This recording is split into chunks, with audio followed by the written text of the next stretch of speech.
व्याख्यामुद्रां करसरसिजैः पुस्तकं शङ्खचक्रे बिभ्रद्भिन्नस्फटिकरुचिरे पुण्डरीके निषण्णः अम्लानश्रीरमृतविशदैरंशभिः प्लावयन् मामाविर्भूयात् अनघमहिमा मानसे वागधीशः। नमस्ते प्राणेश प्रणतविभवायावनिमगाः नमः स्वामिन् रामप्रियतमहनुमन् गुरुगुण नमस्तुभ्यं भीमप्रबलतमकृष्णेष्टभगवन् नमः श्रीमन्मध्वप्रदिश सुदर्शन्नो जय जय श्रीगुरुभ्यो नमः। नारायणं सुरगुरुं जगदेकनाथं भक्तप्रियं सकललोकनमस्कृतं च त्रैगुण्यवर्जितमजं विभुमाद्यमीशं वन्दे भवग्नम् अमरासुरसिद्धवन्द्यं नारायणं नमस्कृत्य नरं चैव नरोत्तमं देवीं सरस्वतीं व्यासं ततो जयमुदीरये। ವೇದವ್ಯಾಸರ ಮಹಾಭಾರತದ ಚಿಂತಕರಿಗೆ ವಂದನೆಗಳು. ಶ್ರೀಕೃಷ್ಣನ ವೈಭವದ ಚಾತುರ್ಮಾಸ್ಯದ ಶಯನೋತ್ಸವದ ಆರಂಭದ ಏಕಾದಶಿ ಬಹಳ ದೊಡ್ಡ ಶಾಸ್ತ್ರ ಪ್ರಪಂಚದಲ್ಲಿನ ಸಕಲ ಪ್ರಮೇಯಗಳನ್ನು ಒಳಗೊಂಡ ನಮ್ಮ ಮೇಲಿನ ಅತಿಯ ಕಾರುಣ್ಯದಿಂದ ಕೊಡಮಾಡಿದ ಉದ್ಗ್ರಂಥ ಮಹಾಭಾರತ. ಅದರ ಕಿರುಪರಿಚಯವನ್ನು ಈ ಬಾರಿಯ ಚಾತುರ್ಮಾಸ್ಯದ ಅವಧಿಯಲ್ಲಿ ಚಿಂತನೆ ನಡೆಸುವಂತೆ ವಿಶೇಷವಾಗಿ 18 ಪರ್ವದ ಜೀವನ ಮೌಲ್ಯಗಳ ಅತ್ಯಂತ ಪ್ರಧಾನವಾಗಿ ಕೊನೆಯಲ್ಲಿ 18ನೆಯ ತತ್ವವಾಗಿ ಭಗವಂತನ ಒಂದು ವಿಶೇಷ ಪ್ರತಿಷ್ಠೆಯೊಂದಿಗೆ ಮಹಾಭಾರತ ರಚನೆಯಾಗಿದೆ. ಹಾಗಾಗಿ ಪ್ರತಿ ಪರ್ವಗಳು ಮತ್ತೆ ಅನೇಕ ಅವಾಂತರ ಪರ್ವಗಳಿಂದ ಅಧ್ಯಾಯಾನಾಂ ಸಹಸ್ರೇ ದ್ವೇ ಪರ್ವಣಾಂಚ ಶತಂಚತ ಅಂತ ಹೇಳ್ತಾ ವೇದವ್ಯಾಸರು 100 ಪರ್ವಗಳ ಮಹಾಭಾರತವನ್ನು ನಮ್ಮ ಮುಂದೆ ಇಟ್ಟಿದ್ದಾರೆ. ಅವಾಂತರ ಪರ್ವಗಳ ಲೆಕ್ಕಾಚಾರದೊಂದಿಗೆ 2000 ಅಧ್ಯಾಯಗಳ ಕಂತೆ ಇದು. ಅದರ ಒಟ್ಟಿಗೆ ಶ್ಲೋಕಾನಾಂಚ ಸಹಸ್ರಾಣಿ ನವತಿಷ್ಠ ದಶೈವಚ 1,00,000 ಶ್ಲೋಕಗಳ ಗ್ರಂಥ ಇದು, ಹರಿವಂಶ ಸೇರಿ. ಹೀಗಾಗಿ ಇಲ್ಲಿನ ಮಹಾಭಾರತದ ಆದಿಪರ್ವ ಮೊದಲನೆಯ ಪರ್ವಕ್ಕೆ ಆದಿಪರ್ವ ಅಂತಲೇ ಹೆಸರು ಕೊಟ್ಟಿದ್ದಾರೆ. ಅದು 10,500 ಶ್ಲೋಕಗಳಿಂದ ತುಂಬಿದೆ. 230 ಅಧ್ಯಾಯಗಳಿಂದ ಸಂಕಲನವಾಗಿದೆ. 19 ಅವಾಂತರ ಪರ್ವಗಳು ಇಲ್ಲಿವೆ. ಅವಾಂತರ ಪರ್ವಗಳ ಹೆಸರಿನಿಂದಲೇ ನಾವು ಮಹಾಭಾರತದ ಕಥೆಯನ್ನು ನೆನಪಿಸಿಕೊಳ್ಳಬಹುದು. ಮೊದಲಿಗೆ ಬರುವಂತೆ ಅನುಕ್ರಮಣಿಕಾ ಪರ್ವ ಅಂತ ಏನೆಲ್ಲ ಇದೆ ಮಹಾಭಾರತದಲ್ಲಿ ಅಂತ ಮೊದಲ ಪರ್ವ ಹೇಳಿಬಿಡುತ್ತದೆ. ಕಂಟೈನ್ಸ್, ಪರಿವಿಡಿಗಳು ಅಂತ ಹೇಳಿಕೊಳ್ಳುವಂತೆ ಏನೆಲ್ಲ ಮುಂದಕ್ಕೆ ಈ ಗ್ರಂಥವು ಹೇಳುತ್ತದೆ ಅಂತ. ಅದನ್ನು ನೋಡಿಕೊಂಡೇ ಮುಂದೆ ಸೇರಿಸುವಂತಿಲ್ಲ, ಅಲ್ಲಿಂದ ತೆಗೆದು ಹಾಕುವಂತಿಲ್ಲ ಅಂತ. ಗ್ರಂಥದಲ್ಲಿ ಏನಾದರೂ ಒಳಗೆ ಸೇರಿಸಿದ್ದರೆ ಮೊದಲ ಅಧ್ಯಾಯ ಮಾತಾಡುತ್ತದೆ, ತೆಗೆದಾಕಿದ್ರು ಎಲ್ಲೋಗಿದೆ ಅಂತ ಗುರುತಿಸ್ತದೆ. 2ನೇ ಪರ್ವ ಪರ್ವ ಸಂಗ್ರಹ ಪರ್ವ ಅಂತ.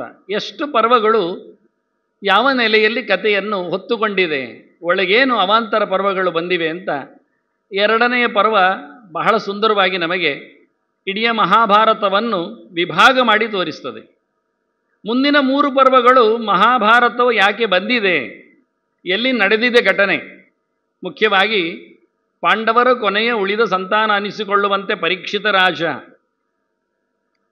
ಆತ ಹಾವಿನಿಂದ ಕಚ್ಚಲ್ಪಟ್ಟು ಸಾಯುವ ಶಾಪಕ್ಕೆ ಒಳಗಾಗಿ ಕೊನೆಗೆ ತನ್ನ ಅವಸಾನವನ್ನು ನಡೆಸಿದಾಗ ಜನಮೇಜಯ ಮಗ ಕೇಳಿಕೊಳ್ಳುತ್ತಾನೆ ಮಂತ್ರಿಗಳಿಂದ ಏನಾಯಿತು ಅಂತ. ಹಾಗಾಗಿ ಅದಕ್ಕೊಂದು ವಿರೋಧವನ್ನು ನಡೆಸಬೇಕು ಎನ್ನುವ ಹುನ್ನಾರದಲ್ಲಿದ್ದಾಗ ಅಲ್ಲಿಗೆ ಉತ್ತಂಕ ಬರ್ತಾನೆ ಋಷಿ. ತಾನು ಗುರುಗಳಿಗೆ ದಕ್ಷಿಣೆ ಕೊಡಬೇಕು ಅಂತ ಹೇಳಿ ಪೌಷರಾಜನ ಮಡದಿಯ ಬೆಂಡೋಲೆಯನ್ನು, ಕಿವಿಯೋಲೆಯನ್ನು ಕೇಳಿರ್ತಾನೆ. ಪಡೆದುಕೊಂಡು ಹೋದಾಗ ನಡುವೆ ಅದನ್ನು ಇಟ್ಟಿರುತ್ತಾನೆ. ಕೈಕಾಲು ತೊಳೆಯುವಾಗ ಅದನ್ನು ತಕ್ಷಕ ಅಪಹಾರ ಮಾಡುತ್ತಾನೆ. ಮುಂದೇನೋ ಕಷ್ಟಪಟ್ಟದನ್ನು ಪಡಿತಾನೆ. ಆದರೆ ಆ ಋಷಿ ಬಂದು ರಾಜನಲ್ಲಿ ಹೇಳ್ತಾನೆ, ಜನಮೇಜಯನಲ್ಲಿ, ನನಗೆ ತಕ್ಷಕ ತೊಂದರೆ ಕೊಟ್ಟಿದ್ದಾನೆ, ಗುರುವರ್ಥಂ ಚರತೋ ಮೇದ್ಯ ಅಂತ ನನಗೆ ಗುರುಗಳ ಕೆಲಸವನ್ನು ಮಾಡಿಸುವಾಗ ವಿಘ್ನ ಮಾಡಿದ, ಹಾಗಾಗಿ ನೀನು ಹಾವನ್ನು ಕೊಲ್ಲುವ ಕೆಲಸ ಮಾಡು ಅಂತ ಹೇಳಿಬಿಟ್ಟ, ಸರ್ಪಸತ್ರವನ್ನು ಮಾಡು ಅಂತ. ಹೀಗಾಗಿ ಪೌಷರಾಜನ ಚಿಂತನೆಯಲ್ಲಿ ಬಂದ ಈ ಪರ್ವ ಪೌಷ ಪರ್ವ ಅಂತ, ಮುಂದಕ್ಕೆ ಪೌಲೋಮ ಪರ್ವ ಅಂತ. ಭೃಗು ಋಷಿಗಳ ಹೆಂಡತಿ ಪುಲೋಮ ಅಂತ, ಆಕೆ ಪುಲೋಮ ಎನ್ನುವ ರಕ್ಕಸನನ್ನು ಪ್ರೀತಿಸಿದ್ಲು ಮೊದಲು. ಆದರೆ ಭೃಗುಗಳಿಗೆ ಮದುವೆ ಮಾಡಿಕೊಟ್ಟದ್ರಿಂದ ಅದಾಗಲಿಲ್ಲ. ಒಂದು ದಿನ ಭೃಗುಗಳು ಇಲ್ಲದಿದ್ದಾಗ ಪುಲೋಮ ಅಗ್ನಿಶಾಲೆಯಲ್ಲಿದ್ದಾಗ ರಕ್ಕಸ ಬರ್ತಾನೆ, ಅಗ್ನಿಯಲ್ಲಿ ಕೇಳುತ್ತಾನೆ, ಇದು ನನ್ನ ಹುಡುಗಿ ಅಲ್ವಾ ಅಂತ. ಹೌದು ಹೇಳ್ತಾನೆ ಅಗ್ನಿ, ಅಲ್ಲಿಂದ ತಗೊಂಡು ಹೋಗ್ತಾನೆ. ಆದರೆ ಆಕೆ ಆಗಲೇ ಗರ್ಭವತಿಯಾಗಿದ್ಲು, ಗರ್ಭವನ್ನು ಸ್ರಾವ ಮಾಡುತ್ತಾಳೆ, ಬೀಳಿಸ್ತಾಳೆ. ಅಲ್ಲಿಂದ ಬಂದವನೇ ಚ್ಯವನ, ಚ್ಯುತವಾದಂತಹ ಗರ್ಭ. ಅವನು ನೋಡಿಯೇ ರಕ್ಕಸನನ್ನು ಭಸ್ಮ ಮಾಡುತ್ತಾನೆ. ಹೀಗಾಗಿ ಅಲ್ಲಿಂದ ಮುಂದಕ್ಕೆ ಅವನ ವಂಶದಲ್ಲಿ ಬಂದವ ಪ್ರಮತಿ, ರುರು ಮುಂತಾದವರು. ಆಕೆಯ ಪ್ರಮದ್ವರ ಹೆಂಡತಿಯು ಹಾವು ಕಚ್ಚಿ ಸತ್ತಿದ್ದಾಗ ಮತ್ತೇನು ಅರ್ಧ ಆಯುಷ್ಯ ಕೊಟ್ಟು ಬದುಕಿಸ್ತಾನೆ. ಹೀಗಾಗಿ ಹಾವಿನ ಮೇಲೆ ಮತ್ತಿನ ದ್ವೇಷದ ಕಥೆಯಾಗಿ ಪೌಲೋಮ ಪರ್ವ ತೆರೆದುಕೊಳ್ಳುತ್ತದೆ. ಇನ್ನೊಮ್ಮೆ ಗರುಡನ ಕಥೆಯಲ್ಲಿ ಆತನ ತಾಯಿಯ ದಾಸ್ಯವನ್ನು ವಿಮೋಚನೆ ಮಾಡಲಿಕ್ಕೋಸ್ಕರ ಆತ ಅಮೃತ ತಂದು ಕೊಡುತ್ತಾನೆ. ಆದರೆ ಅವರಿಬ್ಬರ ಜಿದ್ದಿನಲ್ಲಿ, ವಿನತೆ ಮತ್ತು ಕದ್ರುವಿನ ಜಿದ್ದಿನಲ್ಲಿ ಇವರೀರುವರು ಹಾವಿನ ವಿಶೇಷವಾದ ಸಹಾಯವನ್ನು ಪಡೆದು ಕದ್ರು ತನ್ನ ಮಕ್ಕಳಿಂದಾಗಿ ಗೆಲ್ತಾಳೆ. ಆದರೆ ಮೊದಲು ಹೋಗಲು ಕೇಳದ ಹಾವುಗಳಿಗೆ ಶಾಪ ಕೊಡ್ತಾಳೆ, ಜನಮೇಜಯನ ಸರ್ಪತಂತ್ರದಲ್ಲಿ ಸತ್ತು ಹೋಗಿ ನೀವು ಅಂತ. ಅವೆಲ್ಲ ಮತ್ತೆ ಯೋಚನೆ ಮಾಡ್ತವೆ, ಬದುಕಿಸುವ ಕಥೆ ಹೇಗೆ ಅಂತ ವಾಸುಕಿಯಲ್ಲಿ ದೂರು ತರ್ತಾರೆ. ಅವನಾಗ ನಾಗರಾಜ ಶೇಷ ರಾಜೀನಾಮೆ ಕೊಟ್ಟಿದ್ದ. ಅವುಗಳ ವಿಷಮಯವಾದ ವಿಚಿತ್ರವಾದವುಗಳ ಸೊಕ್ಕು ನೋಡಿ.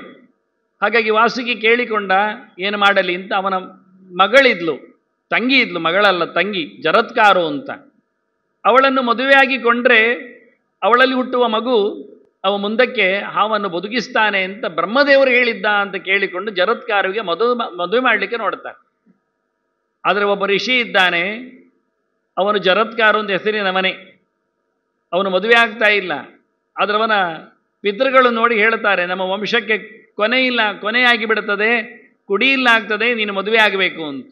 ಅವನು ಹೇಳ್ತಾನೆ, ನನ್ನದೊಂದು ಕರಾರು ಇದೆ, ನನ್ನದೇ ಹೆಸರಿನ ಹುಡುಗಿ ಸಿಕ್ಕಿದರೆ ನಾನು ಮದುವೆ ಆಗ್ತೇನೆ ಅಂತ. ಅಷ್ಟೇ ಅಲ್ಲದೆ ನಾನು ಕೇಳುವ ಹುಡುಗಿ ಆಗಬೇಕು ಅಂತ. ಅವನ ಹೆಸರು ಜರತ್ಕಾರು, ವಾಸುಕಿಯ ತಂಗಿ ಹೆಸರು ಜರತ್ಕಾರವೇ. ಹಾಗಾಗಿ ಋಷಿ ನನಗೆ ಮದುವೆ ಆಗಬೇಕು ಅಂತ 3 ಸರ್ತಿ ಕೂಗ್ತೇನೆ ಹೇಳಿದ್ದ ಕಾಡಿಗೆ ಹೋಗಿ.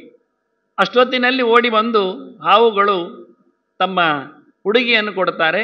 ಜರತ್ಕಾರುವಿನ ಜೊತೆಯಲ್ಲಿ ಆತ ತನ್ನ ಸಾಧನೆಯನ್ನು ನಡೆಸ್ತಾ ಇರ್ತಾನೆ. ಒಂದು ದಿನ ಸಂಜೆ ಹೊತ್ತಿನಲ್ಲಿ ಅವ ಮಲಗಿದ್ದಾನೆ, ಈಕೆ ಹೋಗಿ ಎಬ್ಬಿಸ್ತಾಳೆ. ಸಂಜೆ ಆಗ್ತಾ ಇದೆ, ಸೂರ್ಯಾರ್ಘ್ಯ ಪ್ರದಾನ ಆಗಬೇಕು, ಕಾಲದಲ್ಲಿ ನಡೆಸಿದ್ದಕ್ಕೆ ಮಾತ್ರ ಫಲ ಇರುವಂಥದ್ದು, ಕಾಲ ಮೀರಬಾರದು ಅಂತ ಎಬ್ಬಿಸ್ತಾಳೆ. ಆತನಿಗೆ ಸಿಟ್ಟು ಬರುತ್ತೆ, ವಿರೋಧ ಮಾಡಿದೆಯಲ್ಲ ನೀನು, ಬಿದ್ದೋಗ್ತೇನೆ ಅಂತ ಎದ್ದೋಗ್ತಾನೆ. ಮತ್ತೊಂದು ಮಾತು ಹೇಳ್ತಾನೆ, ನಾನು ಎಚ್ಚರ ಆಗದೆ ಸೂರ್ಯ ಕಂದುವುದುಂಟೆ ಅಂತ ಕೇಳಿದ್ದ. ಅಷ್ಟು ಋಷಿಯಲ್ಲಿರತಕ್ಕಂಥ ಸಾಧನೆಗಳು. ಹೋಗುವಾಗ ವಾಸುಕಿ ಹೆದರಿಕೊಂಡ. ತಂಗಿ ಹತ್ರ ಕೇಳುತ್ತಾನೆ, ನಾವು ಮದುವೆಯಾಗಿದ್ದೇ ನಮ್ಮ ವಂಶವನ್ನು ಉಳಿಸಲಿಕ್ಕೆ, ಋಷಿಯಲ್ಲಿ ಕೇಳು ಏನು ಅಂತ. ಮೆಲ್ಲಕ್ಕೆ ಹೋಗಿ ಕೇಳುತ್ತಾಳೆ, ಸ್ವಾಮಿ ನನ್ನ ಹೆಣತನ, ನನಗೆ ಮಗು ಉಂಟು ಅಂತಾನೆವ.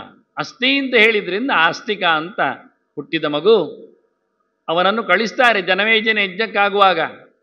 ಯಜ್ಞ ಮಾಡ್ತಾ ಇದ್ದಾನೆ, ಹಾವುಗಳು ಬೀಳ್ತಾನೇ ಇವೆ. ಕೊನೆಗೆ ಆಸ್ತಿಕ ಬರ್ತಾನೆ, ಯಾರನ್ನು ಒಳಗೆ ಬಿಡಲಿಕ್ಕಿಲ್ಲ ಅಂತ ಹೇಳಿದ್ದ. ಬಹಳ ಅದ್ಧೂರಿಯಾದ ಯಜ್ಞವನ್ನು ವರ್ಣನೆ ಮಾಡ್ತಾ ಬಂದಾಗ, ಬಾ ಏನು ಬೇಕು ಎಂದು ಜನಮೇಜಿ ಕೇಳಿಯೇ ಬಿಟ್ಟ, ಯಜ್ಞ ನಿಲ್ಲಲಿ ಅಂತ ಹೇಳಿಕೊಂಡ. ಆಗಾಗಲೇ ತಕ್ಷಕನನ್ನು ಕರೆದಿದ್ದ. ಆತ ಅವಿತು ಕೂತಿದ್ದಾಗ ಇಂದ್ರನ ಸಮೇತ ಬೀಳುವಂತೆ ಮಂತ್ರಜ್ಞರು ಹೋತೃಗಳು ಕರೆದಿದ್ರು. ಸೇಂದ್ರಾಯ ತಕ್ಷಕಾಯ ಸ್ವಾಹ ಅಂತ. ಇಂದ್ರ ಕೊಡವಿಕೊಂಡಿದ್ದ ತಕ್ಷಕನನ್ನು. ಅವನ ಮೇಲುತ್ತರಿಯದಲ್ಲಿ ಅಡಗಿಕೊಂಡಿತ್ತು ತಕ್ಷಕ ಹಾವು.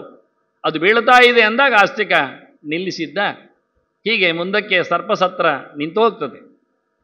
ಸರ್ಪಸತ್ರ ನಿಲ್ಲುವಲ್ಲಿಯೂ ಅವನು ಕಟ್ಟಿದ ಆ ಸರ್ಪಸತ್ರದ ಯಜ್ಞ ಮಂಟಪವನ್ನು ನೋಡಿ ಒಬ್ಬ ಹೇಳಿದ್ದ ವಾಸ್ತುತಜ್ಞ, ಇದು ಪೂರ್ಣ ಆಗುವುದಿಲ್ಲ ಅಂತ. ರಾಜ ಮಾತಾಡಲಿಲ್ಲ.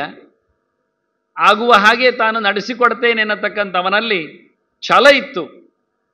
ಆದರೆ ಯಜ್ಞ ನಿಂತದ್ದು ನೋಡಿ ಆ ವಾಸ್ತುತಜ್ಞನ್ನು ಕರೆಯಿಸಿ ಮತ್ತೆ ಒಂದಿಷ್ಟು ಬಹುಮಾನವನ್ನು ಕೊಟ್ಟವನಿಗೆ, ನನ್ನ ದೇಶದಲ್ಲಿ ಇಂತಹ ಅಧಿಕೃತವಾದ ಚಿಂತಕರು ಜ್ಞಾನಿಗಳಿದ್ದಾರೆ ಅಂತ ಹೆಮ್ಮೆಪಟ್ಟಿದ್ದ.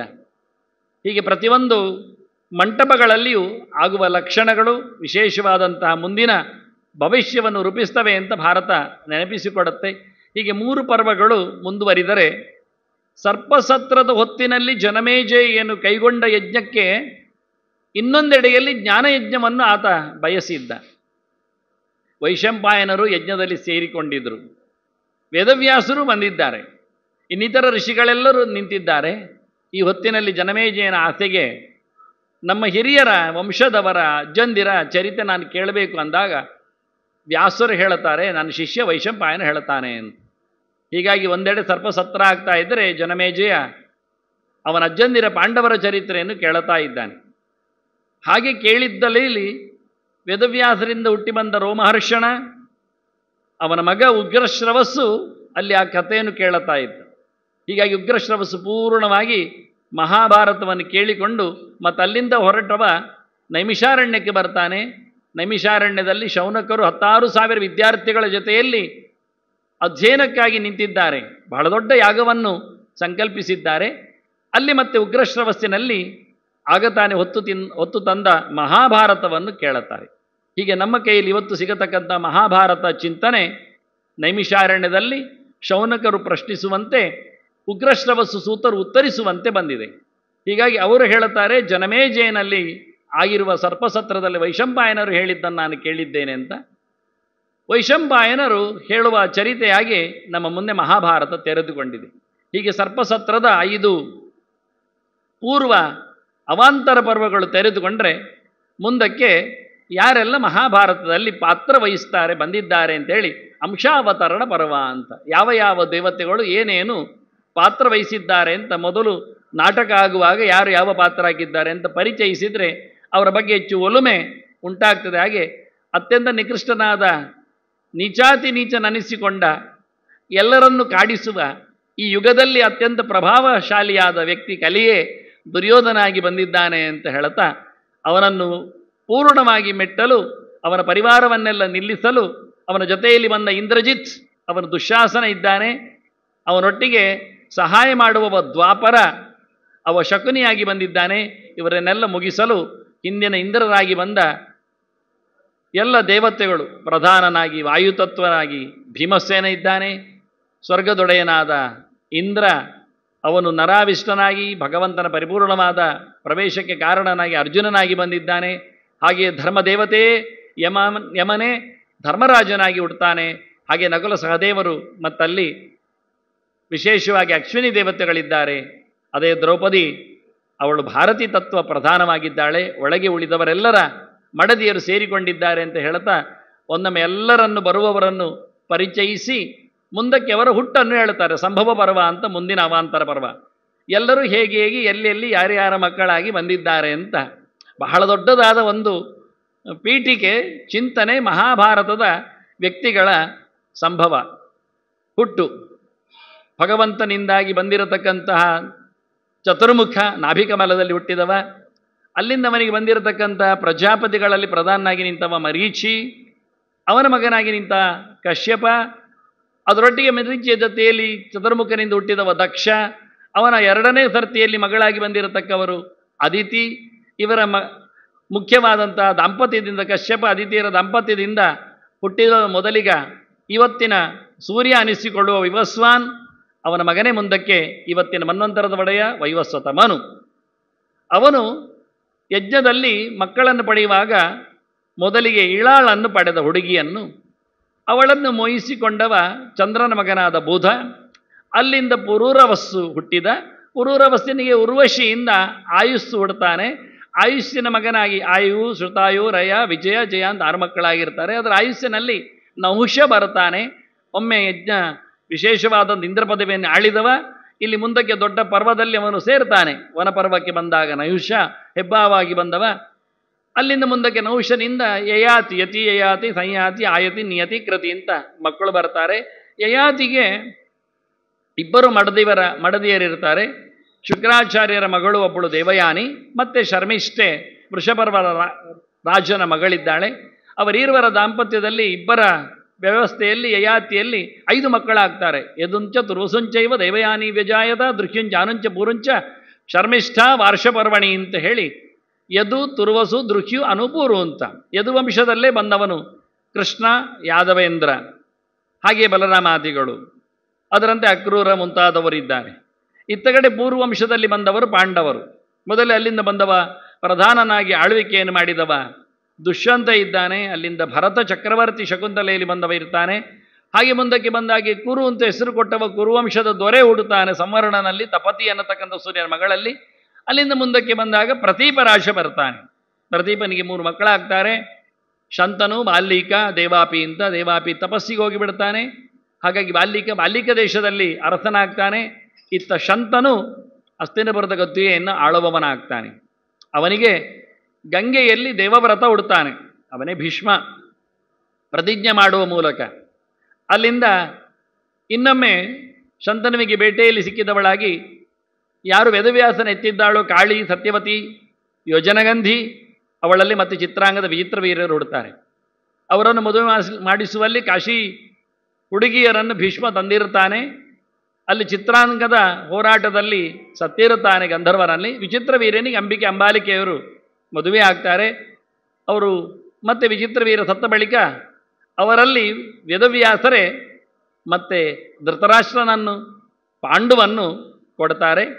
ಅಲ್ಲಿಂದ ದಾಸಿಯಲ್ಲಿ ಬಂದಿರತಕ್ಕ ವಿದುರನೂ ಸಿಗ್ತಾನೆ. ವೇದವ್ಯಾಸರನ್ನು ಕಂಡು ಹೆದರಿಕೊಂಡದ್ದರಿಂದ ಅಂಬಿಕೆ ಧೃತರಾಷ್ಟ್ರ ಕಣ್ಣಿಲ್ಲದವನಾಗಿ ಬಂದಿದ್ದಾನೆ, ಆದ್ದರಿಂದ ರಾಜನಾಗಲಿಲ್ಲ. ಧೃತರಾಷ್ಟ್ರ ಅಸತ್ವ ರಾಜ್ಯನ್ನ ಪ್ರತ್ಯಬದ್ಧತ. ಹಾಗಾಗಿ ವಿದುರ ಮೇಧಾವಿ ಇದ್ದರೆ ಪಾರಶವತ್ವಾದ್ ವಿದುರ, ಅವನು ಸ್ವಲ್ಪ ದಾಸಿಯಲ್ಲಿ ಹುಟ್ಟದ್ರಿಂದ ಲೆಕ್ಕಕ್ಕೆ ಸಿಗಲಿಲ್ಲ ಅಂತ ರಾಜ ಪಾಂಡರ್ ಭಭುವಃ. ದೋಷ ಇದ್ದರೂ, ಬಿಳಿಮೈ ಆಗಿದ್ದರೂ, ಚರ್ಮದೋಷ ಇದ್ದರೂ ರಾಜ ಪಾಂಡು ಆಗಿಬಿಟ್ಟ ಅಂತ ಹಸ್ತಿನಪುರದ ಗದ್ದುಗೆಯಲ್ಲಿ ಹೇಳ್ತಾರೆ. ಮುಂದಕ್ಕೆ ಧೃತರಾಷ್ಟ್ರನಿಗೆ ಗಾಂಧಾರಿಯನ್ನು ಭೀಷ್ಮ ತರ್ತಾನೆ. ಬಹಳ ಒಳ್ಳೆಯ ತಪಸ್ವಿ ಇದ್ದಾಳೆ ಆಕೆ. ಭಗನೇತ್ರ ಹರಂ ಹರಂ ವರದಂ ಅಂತ ಹೇಳಿದ ರುದ್ರದೇವರನ್ನು ಪ್ರೀತಿಸಿಕೊಂಡು 100 ಮಕ್ಕಳನ್ನು ಪಡೆಯುವ ವರವನ್ನು ಪಡೆದಿದ್ಲು ಗಾಂಧಾರಿ ಅಂತ ಹೇಳಿ ಸುಬಲ ರಾಜನಲ್ಲಿ ಕೇಳಿ ಹುಡುಗಿಯನ್ನು ತರ್ತಾನೆ. ಮೊದಲಿಗೆ ಸುಬಲ ಕಣ್ಣಿಲ್ಲದ ರಾಜ ಅಂತ ಹೇಳಿ ಯೋಚನೆ ಮಾಡಿಕೊಂಡ್ರೆ, ಆದರೆ ದೊಡ್ಡ ಅರಸೊತ್ತಿಗೆ ಅಂತ ಹೇಳ್ತಾ ಗಾಂಧಾರಿಯನ್ನು ಮದುವೆ ಮಾಡಿಕೊಡ್ತಾಳೆ. ಗಾಂಧಾರಿಯು ಪತಿವ್ರತ ಪರಾಯಣಲಾದ್ರಿಂದ ಬರುವಾಗಲೇ ಕಣ್ಣಿಗೆ ಪಟ್ಟಿ ಕಟ್ಟಿಕೊಂಡು ತನಗೆ ಗಂಡನಾದವನು ಪ್ರಪಂಚವನ್ನು ನೋಡಿಲ್ಲ ಹೇಳಿಕೊಂಡು ತಾನು ನೋಡುವುದಿಲ್ಲ, ಗಂಡನಿಗಿಂತ ವಿಶೇಷವಾದ ಭೋಗವನ್ನು ನಾನು ಅನುಭವಿಸುವುದಿಲ್ಲ ಅಂತೇಳಿ ಪತಿವ್ರತ್ಯದ ನೆಲೆಯಲ್ಲಿ ಆಕೆ ಧರ್ಮಾತ್ಮಳಾಗಿ ವೇದವ್ಯಾಸನ ಮೊದಲೇ ಹೇಳ್ತಾರೆ ಗಾಂಧಾರ್ಯಾಹ ಧರ್ಮಶೀಲತಾಂ ಅಂತ. ಗಾಂಧಾರಿಯನ್ನು ಧರ್ಮಾತ್ಮಳನ್ನಾಗಿ ನೋಡಿಕೊಳ್ಳಿ ಅಂತ ಕೊನೆಗೂ. ಹಾಗೆ ಗಾಂಧಾರಿಯ ತಂಗಿಯಂದಿರನ್ನು ಸಹ ಮತ್ತೆ ಮದುವೆ ಆಗ್ತಾನೆ. 10 ಜನ. ಗಾಂಧಾರಿ ದಶ ವಿಶ್ರುತಾಹ ಅಂತ ಧೃತರಾಷ್ಟ್ರ. ಆ ಗಾಂಧಾರಿ ದೊಡ್ಡ ಗರ್ಭವನ್ನು ಪಡೆದಿದ್ದಾಳೆ. ಕೊನೆಗೆ ಇತ್ತ ಪಾಂಡವಿಗೆ ಮಾದ್ರಿ ಮತ್ತು ಕುಂತಿ, ವಸುದೇವನ ತಂಗಿ ಕುಂತಿ ಇದ್ದಾಳೆ, ಶೂರಸೇನನ ಮಗಳಿದ್ದಾಳೆ. ಕುಂತಿ ಭೋಜನಿಗೆ ದತ್ತು ಮಗಳಾಗಿ ಹೋದವಳು. ಹಾಗಾಗಿ ಅವಳು ಮತ್ತೆ ಪಾಂಡವಿನನ್ನೇ ಮದುವೆಯಾಗಿದ್ದಾಳೆ. ಇಬ್ಬರು ಮಡದಿಯರ ಜೊತೆಯಲ್ಲಿ ಆತ ದಿಗ್ವಿಜಯ ನಡೆಸಿದ ಬಳಿಕ ಹಸ್ತಿನಪುರದ ಗದ್ದುಗೆಯಲ್ಲಿ ಧೃತರಾಷ್ಟ್ರನನ್ನು ನಿಲ್ಲಿಸಿ ವಿದುರನ ಯೋಗಕ್ಷೇಮದಲ್ಲಿ ಆತ ಹೊರಗೆ ಯಾತ್ರೆಗೆ ಹೋಗ್ತಾನೆ. ಅಲ್ಲಿಂದ ಮತ್ತೆ ಈಚೆ ಬರಲಿಲ್ಲ ಅವನು. ಅದರಲ್ಲಿ ಆತನು ಬೇಟೆಯಲ್ಲಿ ಹೆಚ್ಚು ಕಡಿಮೆ ಮಾಡಿಕೊಂಡು ಮಕ್ಕಳಾಗದಂಥ ಶಾಪವನ್ನು ಪಡೆದಾಗ ದೇವತೆಗಳನ್ನು ಕರೆದು ಕುಂತಿ ದುರ್ವಾಸರು ಕೊಟ್ಟ ಮಂತ್ರಬಲದಿಂದ 3 ಮಕ್ಕಳನ್ನು ಪಡಿತಾಳೆ. ಧರ್ಮರಾಜ, ಭೀಮಸೇನ, ಅರ್ಜುನರನ್ನು. ಇತ್ತ ಮಾದ್ರಿ ಮತ್ತೆ ಬೇಡಿಕೊಂಡಾಗ ರಾಜನ ಹೇಳಿಕೆಯಂತೆ ಕುಂತಿ 1 ಬಾರಿಗೆ ಮಂತ್ರವನ್ನು ಕೊಡುವ ಮೂಲಕ ಆಕೆ ಇಬ್ಬರನ್ನು ಕರೆದು ನಕುಲ ಸಹದೇವರನ್ನು ಮಕ್ಕಳನ್ನು ಪಡಿತಾಳೆ. ಇತ್ತ ಧರ್ಮರಾಜನ ಹುಟ್ಟನ್ನು ಕೇಳಿ ಗಾಂಧಾರಿ ತನ್ನ ಗರ್ಭವನ್ನು ಒಡೆದುಕೊಂಡಾಗ ವೇದವ್ಯಾಸರು ಬಂದಲ್ಲಿ ಅದನ್ನು ಪ್ರತಿಯೊಂದು ತುಪ್ಪದ ಮಡಿಕೆಯಲ್ಲಿ ಹಾಕಿ 100 ಮಕ್ಕಳನ್ನು ಮಾಡಿ ಕೊನೆ ಗಾಂಧಾರಿ ಹೇಳ್ತಾಳೆ ನನಗೊಂದು ಹೆಣ್ಣುಮಗು ಅಂತ. ದುಶ್ಶಾಲೆ, ಅವಳು ಸುಳ್ಳಿನ ಅಧಿದೇವತೆ. ಮುಖ್ಯವಾಗಿ ಅಧಿದೇವತೆ ಅನ್ನೋದಕ್ಕಿಂತಲೂ ವಿಶೇಷವಾಗಿ ಸುಳ್ಳನ್ನು ಹೇಳಿಸುವ ರಕ್ಕಸಿ ಇರ್ತಾಳೆ. ಅಂಥವಳೆ ಮತ್ತೆ ದುಶ್ಶಲೆಯಾಗಿ ಕೆಟ್ಟವರ ಪಾಳೆಯದಲ್ಲಿ ಹುಟ್ಟಿ ಬಂದಿದ್ದಾಳೆ. ಅಲ್ವನನ್ನು ಜಯದ್ರಥ ಸೈಂಧವ ಮದುವೆಯಾಗಿರ್ತಾನೆ. ಹೀಗೆ 101 ಮಕ್ಕಳು ಗಾಂಧಾರಿಯಲ್ಲಿ. ಇನ್ನೊಂದು ವೇಶ್ಯ ಸ್ತ್ರೀಯಲ್ಲಿ ಧೃತರಾಷ್ಟ್ರನಿಗೆ ಯೂತ್ಸು ಎನ್ನತಕ್ಕಂತಹ ಒಳ್ಳೆಯ ಮಗ ಹುಟ್ಟಿದ್ದಾನೆ. ಇತ್ತ ಅವನ ದೂತನಾಗಿ ಅಂದರೆ ರಥವನ್ನು ಏರಿಸುವವನಲ್ಲಿ ಸೂತನಾಗಿ ನಿಂತವ ಸಂಜಯ ಅವನಲ್ಲಿ ಹುಟ್ಟಿ ಬಂದಿದ್ದಾನೆ. ಸೂತರ ವಂಶದಲ್ಲಿ ಅವನು ತುಂಬೂರುವೆ ಇದ್ದಾನೆ, ವಾಸ್ತವವಾಗಿ ಗಂಧರ್ವನಿದ್ದಾನೆ. ಇನ್ನೊಂದು ಕಡೆಯಲ್ಲಿ ಪಾಂಡವಿನ ಸಂತಾನವನ್ನು ಮುಂದುವರಿಸುವಂತೆ ಕೇಳಿಕೊಳ್ಳುವಾಗ ಅವರು ಪಾಂಡು ಸತ್ತ ಬಳಿಕ ಹಸ್ತಿನಪುರಕ್ಕೆ ಮಕ್ಕಳನ್ನು ವೇದವ್ಯಾಸರು ಅವರ ವಿಶೇಷವಾದ ಕಾಳಜಿಯಂತೆ ಸೇರಿಸಿಕೊಳ್ಳುತ್ತಾರೆ. ಇಲ್ಲಿ ಬಹಳ ಸಮಯದವರೆಗೆ ಬಹಳ ಜೋರಾಗಿಯೇ ಒಟ್ಟು ಸೇರಿರ್ತಾರೆ, ಆಡಾಡ್ತಾ ಎಲ್ಲ. ಆದರೆ ಪಾಂಡವರ ಮೇಲೆ ಕೌರವರಿಗೆ ಅತ್ಯಂತ, ಕೌರವರಂದ್ರೆ ಇವತ್ತು ನಾವು ಕೇಳಿಕೊಳ್ಳುವಂತೆ ದುರ್ಯೋಧನಾದಿಗಳು ಅಂತ, ಅವರಿಗೆ ಬಹಳಷ್ಟು ಈರ್ಷ್ಯೆ ಇರ್ತದೆ. ಅತ್ಯಂತ ಶಕ್ತಿಶಾಲಿಯಾದ ಭೀಮನನ್ನು ಮುಗಿಸುವಲ್ಲಿ ಬಹಳಷ್ಟು ಪ್ರಯತ್ನವನ್ನು ಮಾಡುತ್ತಾರೆ.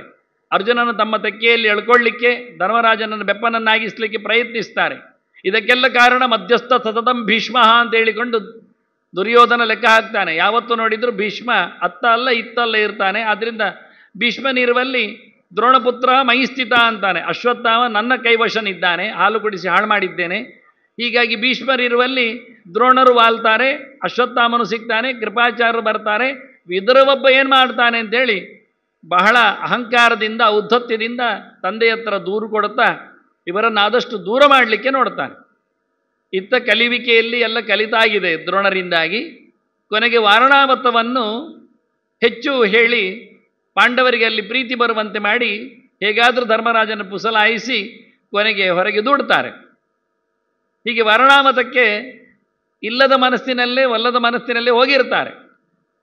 ಹೋಗುವಾಗ ವಿದುರ ಹೇಳ್ತಾನೆ ಜಾಗ್ರತೆ ಅಂತ. ಬಹಳ ಆತ್ಮೀಯನಾದಂಥ ವ್ಯಕ್ತಿ ಆತ. ಅಲೋಹಂ ನಿಶಿತಂ ಶಸ್ತ್ರಂ ಶರೀರ ಪರಿಕರ್ತನಂ ಅಂತ ಗುಟ್ಟು ಭಾಷೆಯಲ್ಲಿ ಏನೋ ಮಾತಾಡ್ತಾನಂತೆ. ನಮಗೂ ಗುರ್ತೇ ಆಯ್ತದು. ಅಲೋಹಂ ನಿಶಿತಂ ಶಸ್ತ್ರಂ ಅಂತಾನೆ. ಲೋಹದ್ದಲ್ಲದ ಹರಿತವಾದ ಆಯುಧ, ಅದು ಶರೀರ ಪರಿಕರ್ತನಂ, ಅದು ಶರೀರವನ್ನು ಹಾಳು ಮಾಡಿಬಿಡ್ತದೆ, ಹರಿದು ಹಾಕ್ತದೆ.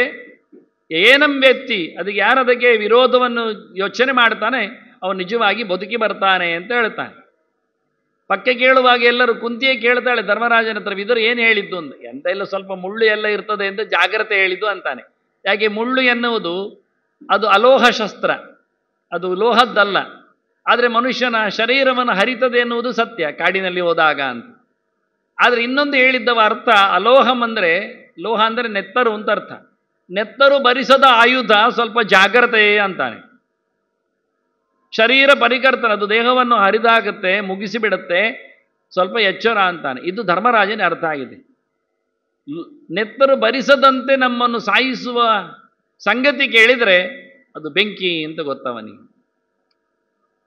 ಅದರ ಒಟ್ಟಿಗೆ ವಿಷ ಅಂತಲೂ ಅರ್ಥ ಆಗಿದೆ.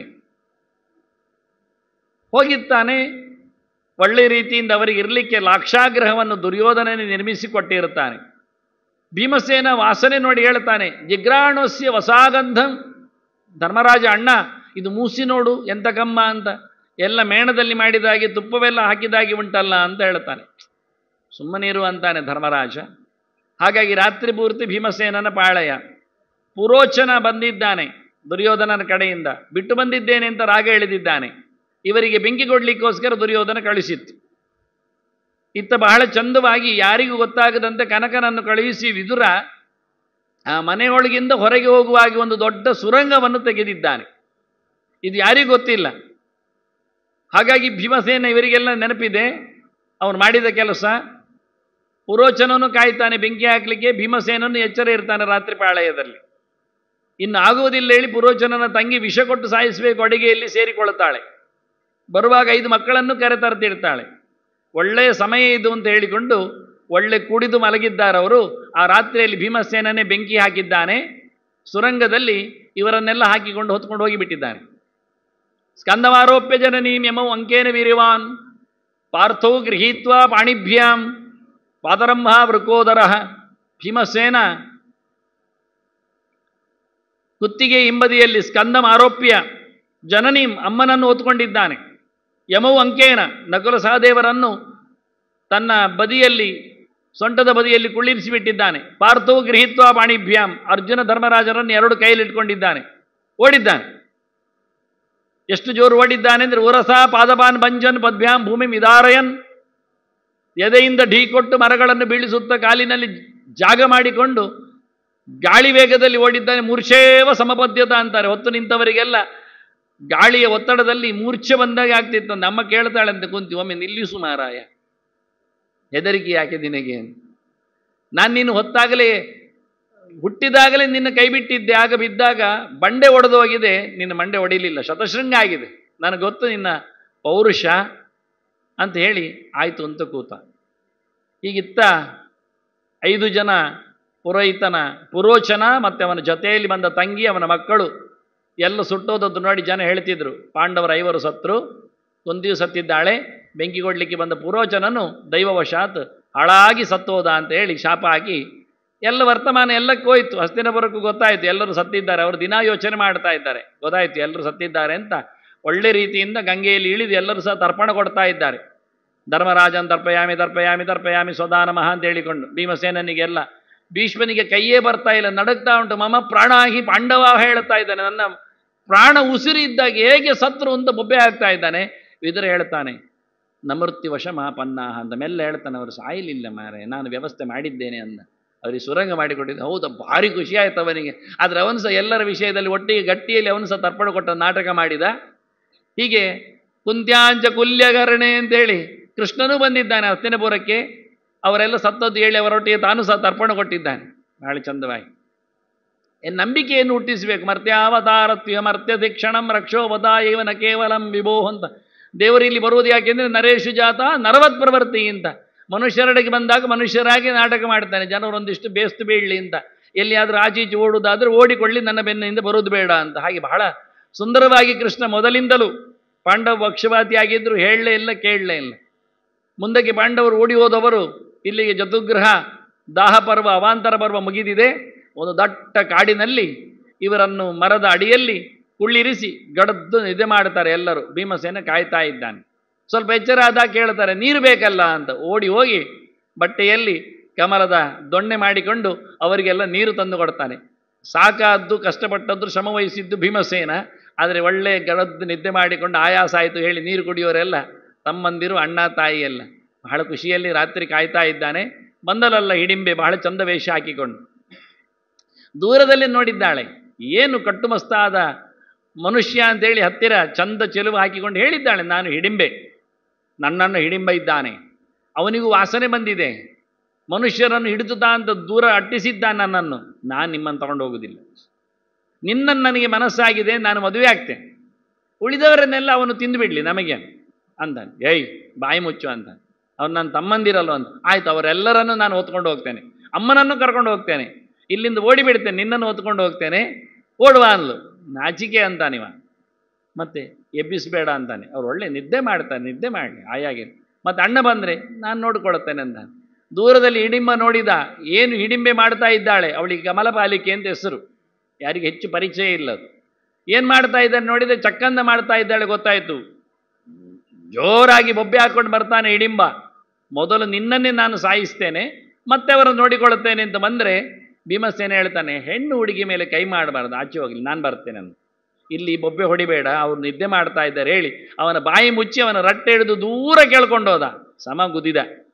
ಇಬ್ಬರು ಗುದ್ದಾಡಿಕೊಂಡಿದ್ದಾರೆ. ಸುಮಾರು 3 ಮೈಲು ಜಾಗದಲ್ಲಿ ಮರ ಮಟ್ಟು ಕಲ್ಲು ಯಾವುದೇ ಇರಲಿಲ್ಲ, ಹುಡಿಯಾಗಿದೆ ಅವರು. ರಾತ್ರಿ ತಡವಾಗಿ ಹೋರಾಟ ಶುರುವಾಗಿದೆ. ರಾತ್ರಿ ತಡವಾಗಿ ಮುಗಿತಾ ಬಂದಿದೆ. ಎಚ್ಚರ ಆಗಿದೆ ಅರ್ಜುನನಿಗೆ. ನೋಡ್ತಾನೆ, ಓಹ್ ಭೀಮಣ್ಣ ಒಬ್ಬರೇ ಹೋರಾಡ್ತಾ ಇದ್ದಾರೆ. ಹತ್ತಿರ ಬರ್ತಾನೆ. ಭೀಮಣ್ಣ ಚೂರು ನೀನು ವಿಶ್ರಾಂತಿ ತಗೋ, ನಾನು ಹೋರಾಡ್ತೇನೆ. ಬೇಡ, ನನ್ನ ಕೈಗೆ ಸಿಕ್ಕಿದವ ಮುಗಿದೇ ಹೋಗಲಿ, ಮತ್ತೆ ಬರ್ತೇನೆ, ನೀನು ಸುಮ್ಮನೆ ಆಟ ನೋಡುವ ಅಂದ. ಹೇಗೆ ಗುದ್ದುವುದು ನೋಡು ಅಂತ. ಹೀಗೆ ಚಂದ ಗುದ್ದಿ ಹಿಡಿಮನನ್ನು ಮುಗಿಸಿಬಿಟ್ಟಿದ್ದಾನೆ. ಇದು ಕಾಡು ದೊಡ್ಡದಿದೆ ಅಂತೇಳಿ ಇಲ್ಲಿಂದ ಹೊರಡುವ ಅಂತ ಅಲ್ಲಿಂದ ಹೊರಟರು. ಅಲ್ಲಿಗೆ ಹಿಡಿಂಬ ಬದ ಪರ್ವ ಮುಗಿದಿದೆ, ಅವಾಂತರ ಪರ್ವ. ಹೊರಡುವಾಗಿ ಹಿಡಿಂಬೆ ಹಿಂದಕ್ಕೆ ಬರ್ತಾ ಇದ್ದಾಳೆ. ಅತ್ತೇ ಅಂತ ಕರೀತಾ, ಯಾರು ನೀನು ಅಂತಾನೆ. ನಾನು, ನನಗೆ ಇಷ್ಟ ಆಗಿದೆ ಭೀಮಸೇನ, ಮದುವೆ ಆಗ್ತೇನೆ ಶೇ ಅಂತಾನೆ. ಭೀಮಸೇನ ಹೇಳ್ತಾನೆ, ಅಣ್ಣ ಎಲ್ಲಿ ಹೋದ ಗೊತ್ತುಂಟಾ ಅಂತ. ಅಂದರೆ ಸತ್ತೋಗಿದ್ದಾನೆ, ಕಳಿಸ್ತೇನೆ ಅಂತ. ಧರ್ಮರಾಜ ಹೇಳ್ತಾನೆ, ಸುಮ್ಮನೆ ಹಾಗೆಲ್ಲ ಹೆದರಿಸಬಾರದು, ಮನುಷ್ಯ ಧರ್ಮ ಬೇರೆಯೂ ಇರ್ತದೆ ಅಂತ. ಕೊನೆಗೆ ಕುಂತಿ ಹೇಳಿ ಅಷ್ಟೊತ್ತಿಗೆ ವೇದವ್ಯಾಸರು ಬರ್ತಾರೆ. ವ್ಯಾಸರು ಹೇಳಿ ಹಿಡಿಂಬೆಯನ್ನು ಭೀಮಸೇನ ವಿವಾಹ ಆಗ್ತಾನೆ. ಇಲ್ಲೇ ಇರುವುದು ಅಂತಾಯಿತು. ಹಗಲು ಹೊತ್ತಿನಲ್ಲಿ ಭೀಮಸೇನನ್ನು ಹೊತ್ಕೊಂಡು ಹೋಗು, ಪರವಾಗಿಲ್ಲ, ರಾತ್ರಿ ಹೊತ್ತಿನಲ್ಲಿ ನಮಗೆ ಬೇಕು ಇಲ್ಲಿ ಕಾಯಲಿಕ್ಕೆ ಅಂತೇಳಿ ಆಯಿತು ಅಂತೇಳಿ ಅತ್ತೆಗೆ ಮತ್ತೆ ತನಗೊಂದು ಬೇರೆ ಕುಟೀರ ಮಾಡಿದ್ದಾಳೆ, ಉಳಿದವರಿಗೊಂದು ಬೇರೆ ಪರ್ಣ ಕುಟೀರ ನಿರ್ಮಾಣ ಮಾಡಿದ್ದಾಳೆ. ಹಗಲೊತ್ತಿನಲ್ಲಿ ಎಲ್ಲ ನಂದನವನ ಸ್ವರ್ಗಲೋಕ ಎಲ್ಲೆಲ್ಲೋ ದೇಶಗಳಿಗೆ ಕರ್ಕೊಂಡೋಗಿದ್ದಾಳೆ ಭೀಮನನ್ನು. 6 ತಿಂಗಳಲ್ಲಿ ಘಟೋತ್ಕಚ ಹುಟ್ಟಿದ್ದಾನೆ. ಅವಳು ಹುಟ್ಟುವಾಗ ಮಂಡೆ ಬೋಳಾಗಿ ಹುಟ್ಟಿತ್ತು ಮಗುವಿಗೆ. ಓಹ್ ಘಟ ಅಂದ್ಲು ಅವಳು. ಅಷ್ಟೊತ್ತಿನಲ್ಲಿ ಮೇಲಕ್ಕೆ ಎದುರು ನಿಂತಿತ್ತು ಕೂದಲುಗಳು. ಉತ್ಕಚ ಅಂದು ಮೇಲೆ ಬಂತಲ್ಲ, ಹಾಗೆ ಘಟೋತ್ಕಚ ಅಂತ ಅವನಿಗೆ ಹೆಸರಾಯ್ತು. ಘಟೋಹ ಆಸ್ತಿ ಉತ್ಕಚ ಇತಿ ಘಟೋತ್ಕಚ ಬಭೂವಹ ಅಂತ. ಹೀಗೆ ನಾಮ ನಿಷ್ಪತ್ತಿಯ ಬಗ್ಗೆಯೂ ಮಹಾಭಾರತ ನಮ್ಮ ಮುಂದೆ ಮಾತಾಡಿಸ್ತದೆ. ಹೀಗೆ 6 ತಿಂಗಳಲ್ಲಿ ಹುಟ್ಟಿದ ಘಟೋತ್ಕಚವನ್ನು ನಿವೃತ್ತಿಯೇ ಇದ್ದಾನೆ. ಬಹಳ ಅದ್ಭುತವಾದಂಥ ಭೀಮಸೇನನ ಪೌರುಷವನ್ನೆಲ್ಲ ಹೊತ್ತು ಬಂದಿದ್ದಾನೆ. ತಾಯಿಯ ಜಾತಿಯನ್ನು ಪಿತೃಗುಣ ಮಾತ್ರ ಜಾತಿ ಸುತಾನಾಮ್ ಅಂತ ರಕ್ಕಸ ಜಾತಿಯವ. ಹೀಗಾಗಿ ಮತ್ತೆ ಅಲ್ಲಿಂದ ನಿನ್ನಲ್ಲೇ ಇರಲಿ ಮಗ, ಬೇಕಾದಾಗ ಕರಿತೇನೆ ಹೇಳಿ ಅಲ್ಲಿಂದ ಮುಂದಕ್ಕೆ ವೇದವ್ಯಾಸರು ಶಾಲಿಹೋತ್ರ ಆಶ್ರಮದಿಂದ ಮುಂದಕ್ಕೆ ಕರ್ಕೊಂಡೋಗಿದ್ದಾರೆ. ಬಕನ ದೊಡ್ಡ ಕಾಡಿಗೆ ಆಸರೆಗೆ ಬಂದಿದ್ದಾರೆ. ಅಲ್ಲಿ ಬಕ ಎನ್ನುವವ ರಾವಣನ ಸಂಬಂಧಿಯವ, ಆ ಕಾಲದಲ್ಲಿ ಮಾವ. ಯಾವತ್ತೋ ಯುಗಾಂತರದ ವ್ಯಕ್ತಿ ಆತ. ಇಲ್ಲಿ ಹೇಗೋ ಮಾಡಿಕೊಂಡು ಜನರಲ್ಲಿ ದಿನಕ್ಕೆ ಒಂದು ಗಾಡಿ ಅನ್ನ, ಒಂದು ಎತ್ತು, ಒಬ್ಬ ಮನುಷ್ಯ, ಇಷ್ಟನ್ನೆಲ್ಲ ಅವನಿಗೆ ದಿನ ಕೊಡುವ ವ್ಯವಸ್ಥೆಯನ್ನು ಮಾಡಿಕೊಂಡಿದ್ದಾರೆ. ಲೆಕ್ಕಾಚಾರ ಮಾಡಿದರೆ ಅದು 13 ವರ್ಷಕ್ಕೊಮ್ಮೆ ಬರ್ತದೆ ಒಬ್ಬರಿಗೆ ಪರ್ಯಾಯ ವ್ಯವಸ್ಥೆ. ಆಗ ಒಂದು ಮನೆಗೆ ಹಾಗೆ ಒಮ್ಮೆ ಬರುವ ಒಂದು ಕಾಡಿನ ವ್ಯವಸ್ಥೆಯಲ್ಲಿ ಆ ಬ್ರಾಹ್ಮಣನ ಮನೆಯಲ್ಲೇ ವೇದವ್ಯಾಸರು ನನ್ನ ಶಿಷ್ಯರು ಅಂತೇಳಿ ಇವರಿಗೆ ಬ್ರಾಹ್ಮಣ ವೇಷವಾಗಿ ಉಳ್ಳಿರಿಸಿದ್ದಾರೆ. ಅಲ್ಲಿರುವುದು ಒಬ್ಬ ಬ್ರಾಹ್ಮಣ, ಅವನಿಗೆ ಹೆಂಡತಿ, ಒಂದು ಗಂಡು ಮಗು, ಒಂದು ಹೆಣ್ಣು ಮಗು, ಇಷ್ಟೇ. ಗಂಡು ಮಗು ಸಣ್ಣದು, ಹೆಣ್ಣು ಮಗು ಮದುವೆ ಆಗದ್ದು ಸ್ವಲ್ಪ ದೊಡ್ಡದು. ಇವತ್ತು ಒಬ್ಬರು ಹೋಗಬೇಕು, ನಾಳೆ, ಇವತ್ತಲ್ಲ ನಾಳೆಗೆ ಹೋಗಬೇಕು ಒಬ್ಬ ಬಕಾಸುರನಿಗೆ. ಯಾರು ಹೋಗುವುದು ಅಂತ. ಬ್ರಾಹ್ಮಣ ನಾನು ಹೋಗ್ತೇನೆ ಅಂದ. ಹೆಂಡತಿ ಹೇಳುತ್ತಲ್ಲ ಸಾಧ್ಯ ಇಲ್ಲ ಅಂತ, ನಿಮ್ಮನ್ನು ಬಿಟ್ಟು ಇರ್ಲಿಕ್ಕೆ ಆಗೋದಿಲ್ಲ, ನಾನು ಹೋಗ್ತೇನೆ ಅಂತ. ನೀನು ಹೋದ್ರೆ ಮಕ್ಕಳನ್ನು ನೋಡಿಕೊಳ್ಳೋದು ಯಾರು? ಅಷ್ಟೊತ್ತಿಗೆ ಮಗಳು ಹೇಳ್ತಾಳೆ, ನನ್ನನ್ನೇಗೂ ಕೊಟ್ಟೇ ಕೊಡ್ತೀರಿ ಯಾರಿಗಾದರೂ, ರಕ್ಕಸನಿಗೆ ಕೊಟ್ಟು ಬಿಡಿ, ನಾನು ಹೋಗ್ತೇನೆ ಅಂತ. ಆಗ ಹುಡುಗಿಯನ್ನು ತಿಂತಾ ಇದ್ನೂ ಗೊತ್ತಿಲ್ಲವ ಅಂತ ಇವರು ಲೆಕ್ಕಾಚಾರ ಮಾಡಿದ್ದು. ಇಷ್ಟೊತ್ತಿನಲ್ಲಿ ಸಣ್ಣ ಹುಡುಗ ಹೇಳ್ತಾನೆ, ನಾನು ಈ ಕಡ್ಡಿಯಲ್ಲಿ ಅವನನ್ನು ಹೊಡೆದು ಸಾಯಿಸ್ತೇನೆ ಅಂತ ಒಂದು ಕಡ್ಡಿಯನ್ನು ತೋರಿಸಿ ಆಡ್ತಾನೆ. ಬಹಳ ಸಣ್ಣವ. ಅಷ್ಟೊತ್ತಿಗೆ ಕುಂತಿ ಒಳಗೋಗಿ ಕೇಳ್ತಾಳೆ ಎಂತ ಗಲಾಟೆ ಅಂತ. ಹೇಳ್ತಾರೆ ಚರಿತೆ. ಕುಂತಿ ಹೇಳ್ತಾಳೆ, ನನ್ನಲ್ಲಿ ಒಬ್ಬ ಇದ್ದಾನೆ, ಕಳಿಸ್ತೇನೆ ಅಂತ. ಎಷ್ಟು ಮಕ್ಕಳಿದ್ರು ತಾಯಿಗೆ ಮಕ್ಕಳು ದೊಡ್ಡದು ಹೆಚ್ಚಾಗುವುದಿಲ್ಲ, ನಿನಗೆ ಎಂಥ ಹೃದಯ ಬಂತು ಕಾಠಿಣ್ಯ ಅಂತ ಕೇಳ್ತಾಳೆ ಆ ಬ್ರಾಹ್ಮಣ ವರ್ಗ. ಅವಳು ಹೇಳ್ತಾಳೆ, ಆಗಲ್ಲಪ್ಪ, ನನಗೆ ಗೊತ್ತುಂಟು ಅವನು ಅಂತ ಹೇಳ್ತಾನೆ. ಮತ್ತೆ ವಿಷಯ ಹೇಳಲಿಲ್ಲ ಅವನು. ನನಗೆ 100 ಮಕ್ಕಳಿದ್ರು ಹಾಳಿರುವುದಿಲ್ಲ ಅಂತ ಕುಂತಿ ಒಂದು ಮಾತು ಮಾತ್ರ ಗಾಂಧಾರಿಯ ನೆನಪಿನಲ್ಲಿ ಹೇಳಿಕೊಳ್ತಾಳೆ. ಆ ಬ್ರಾಹ್ಮಣನಿಗೆ ಹೇಳ್ತಾಳೆ, ನನಗೆ 5 ಹೆಚ್ಚಾಗುವುದಲ್ಲ, 100 ಇದ್ರೂ ಹೆಚ್ಚಾಗುವುದಿಲ್ಲ, ಅಷ್ಟು ಚೆನ್ನಾಗಿರ್ತಾರೆ ನನ್ನಲ್ಲಿ ಅಂತ. ಚೆನ್ನಾಗಿರ್ತಾರೆ ಹೇಳಿಯೇ ಮಾದ್ರಿ ಪಾಂಡು ಸತ್ತಾಗ 2 ಮಕ್ಕಳನ್ನು ಕುಂತಿಗೆ ಕೊಟ್ಟದ್ದು, ನೀನೇ ನೋಡಿಕೋ, ನಾನು ಹೋಗ್ತೇನೆ ಸಾಗಮನ ಅಂತ. ಹೀಗೆ ಭೀಮಸೇನ ಮರುದಿನ ಗಾಡಿಯ ಜೊತೆಯಲ್ಲಿ ಹೋಗಿದ್ದಾನೆ. ರಕ್ಕಸ ಮುಟ್ಟದ ಮುಂಚೆ ಎಲ್ಲವನ್ನೂ ದೇವರಿಗೆ ಸಮರ್ಪಣೆ ಮಾಡಿ ತಿಂದುಬಿಟ್ಟಿದ್ದಾನೆ. ರಕ್ಕಸವು ಸಿಟ್ಟಿನಲ್ಲಿ ಹಾರಲಿಕ್ಕೆ ಬಂದಿದ್ದಾನೆ. ಅವನನ್ನು ಮುಗಿಸಿ ಸೀಳಿ ಹೆಬ್ಬಾಗಿಲಿನಲ್ಲಿ ತೋರಣ ಕಟ್ಟಿ ಮಿಂದು ಬರ್ತಾನೆ ಭೀಮಸೇನ. ಮತ್ತೆ ಬಹಳ ಖುಷಿ ಪಡುತ್ತಾರೆ. ಹೆಬ್ಬಾಗಿಲಲ್ಲಿ ಕಂಡ ರಕ್ಕಸನ ನೋಡಿ ಇನ್ನು ಪೀಡೆ ಹೋಯಿತು ಅಂತ ಖುಷಿಯಾಯಿತು. ಅವನ ಜೊತೆಯಲ್ಲಿ ಒಂದಿಷ್ಟು ಜನರಿದ್ದರು, ಅವರಿಗೆಲ್ಲ ಬುದ್ಧಿ ಹೇಳಿ ಬರ್ತಾನೆ ಭೀಮಸೇನ, ಗಲಾಟೆ ಮಾಡಿದರೆ ಇವನ ದಾರಿ ನಿಮಗೆ ಸಿಗ್ತದೆ ಅಂತ. ಹಾಗಾಗಿ ಅಲ್ಲಿಂದ ಮುಂದಕ್ಕೆ ತತಃಪ್ರಭೃತಿ ರಕ್ಷಾಂಸಿ ಸೌಮ್ಯರೂಪಾಣಿ ಭಾರತ ನಗರೇ ಪ್ರತ್ಯದರ್ಶಂತ ಜನೈಹಿ ನಗರವಾಸಿಭಿ. ಅಲ್ಲಿಂದ ಮುಂದಕ್ಕೆ ಬಕಾಸುರನ ಪಾಳೆಯದಲ್ಲಿದ್ದವರೆಲ್ಲ ನಗರವಾಸಿಗಳಂತೆ ಕೆಲಸ ಮಾಡಿ ತಿನ್ನಲಿಕ್ಕೆ ಊರಿಗೆ ಸೇರಿಕೊಂಡ್ರು ಅಂತ ಹೇಳ್ತಾರೆ. ಹಾಗಾಗಿ ಸುಮಾರು ಜನರು ಮೂಳೆ ತಿಂದು ಬದುಕ್ತಾ ಇದ್ರಲ್ಲಿ. ಭೀಮಸೇನಿಂದಾಗಿ ಮತ್ತೆ ಊಟದ ಕಥೆಯನ್ನು ಕೇಳಿದರೆ ಆ ದೇವಸ್ಥಾನಕ್ಕೆ, ಆ ಊರಿನ ದೇವಸ್ಥಾನಕ್ಕೆ ನೀವು ಪ್ರತಿ ಪಾಳೆಯದವರು ಅನ್ನ ಸಮರ್ಪಣೆ ಮಾಡಿ ಅಂತ ಅನ್ನ ನೈವೇದ್ಯದ ವ್ಯವಸ್ಥೆ ಮಾಡಿ ಬಂದ. ಮನುಷ್ಯ ಬೇಡ, ಎತ್ತು ಬೇಡ, ಅಲ್ಲಿ ಗಾಡಿ ಬೇಡ, ಖಾಲಿ ಅನ್ನ ಮಾತ್ರ. ಅಂತಹ ನರಸಿಂಹದೇವರ ಊಟದ ವ್ಯವಸ್ಥೆಯನ್ನು ಭೀಮಸೇನ ಆ ಕಾಲದಲ್ಲೇ ದೇವಾಲಯದ ಚಿಂತನೆಗಳು, ಅದಕ್ಕೆ ವ್ಯವಸ್ಥೆಗಳು, ಪೂಜೆ ಪುನಸ್ಕಾರಗಳು, ಹಾಗೆ ಜನರೆಲ್ಲರ ಸೇರುವಿಕೆಯಿಂದ ಆಗತಕ್ಕಂಥ ವಿಶೇಷ ಭೋಗ ವೈಭವಗಳು, ಉತ್ಸವಾದಿಗಳು ಇತ್ತಿ ಎನ್ನುವುದು ಅರ್ಥ ಆಗಲಿಕ್ಕೋಸ್ಕರ ಒಂದು ಭೀಮಸೇನನ ಪೌರುಷವನ್ನು ಚಿಂತನೆ ಕೊಟ್ಟರು. ಹೀಗೆ ಭಗವದ ಪರ್ವದಿಂದ ಮುಂದಕ್ಕೆ ವೇದವ್ಯಾಸರು ಮುಂದೋಗುವಂತೆ ಆದೇಶ ಮಾಡುತ್ತಾರೆ. ಅಲ್ಲಿ ಎಲ್ಲ ಬ್ರಾಹ್ಮಣರು ಮಾತಾಡ್ತಾರೆ. ಅಲ್ಲಿ ಪಾಂಚಾಲ ದೇಶದಲ್ಲಿ ಮದುವೆ ಇದೆ, ದ್ರೌಪದಿ ಭಾಳ ಚೆನ್ನಾಗಿದ್ದಾಳೆ, ನಿಮ್ಮಲ್ಲಿ ಯಾರನ್ನಾದರೂ ಹೋದರೆ ವರಿಸಬಹುದು ಅನ್ನುವ ಮಾತನ್ನು ಆಡ್ತಾರೆ. ಅಂದರೆ ಜನ ಹಾಗೆ ಏನನ್ನಾದರೂ ಆಡ್ತಾ ಇರ್ತಾರೆ ಕಂಡ ತಕ್ಷಣ, ವೈಭವ ನೋಡಿದ ತಕ್ಷಣ. ಅದರಲ್ಲಿ ಭೀಮಸೇನ ಎತ್ತರದ ಮೈಕಟ್ಟಿನವ, ಬಹಳ ಚಂದದವ. ಹಾಗಾಗಿ ಭೀಮನನ್ನು ಉದ್ದೇಶಿಸಿಕೊಂಡೇ ಹೇಳ್ತಿದ್ರು ಅವರು, ಇವನಿಗಂತೂ ಖಂಡಿತ ಮಾಲೆ ಹಾಕ್ತಾಳೆ ಅಂತ, ಸ್ವಯಂವರ ಅಂತ. ಇವರು ಹೋಗುವಾಗ ದಾರಿ ರಾತ್ರಿ ಎಲ್ಲ ಪಯಣ ನಡೆಸಿದ್ದಾರೆ. ಚಿತ್ರರಥ ಗಂಧರ್ವ ಇದ್ದ, ಗಂಗಾ ತೀರದಲ್ಲಿ ಹೆಣ್ಮಕ್ಕಳ ಜೊತೆಯಲ್ಲಿ ಆಡ್ತಾ ಇದ್ದ, ಅಡ್ಡ ಹಾಕಿದ ಇವರನ್ನು. ಅರ್ಜುನ ಎದುರಲ್ಲಿ ಹೋಗುವುದು ಒಂದಿಡ್ಕೊಂಡು ಅವನು ಬಿಸಿ ಮುಟ್ಟಿಸಿದ.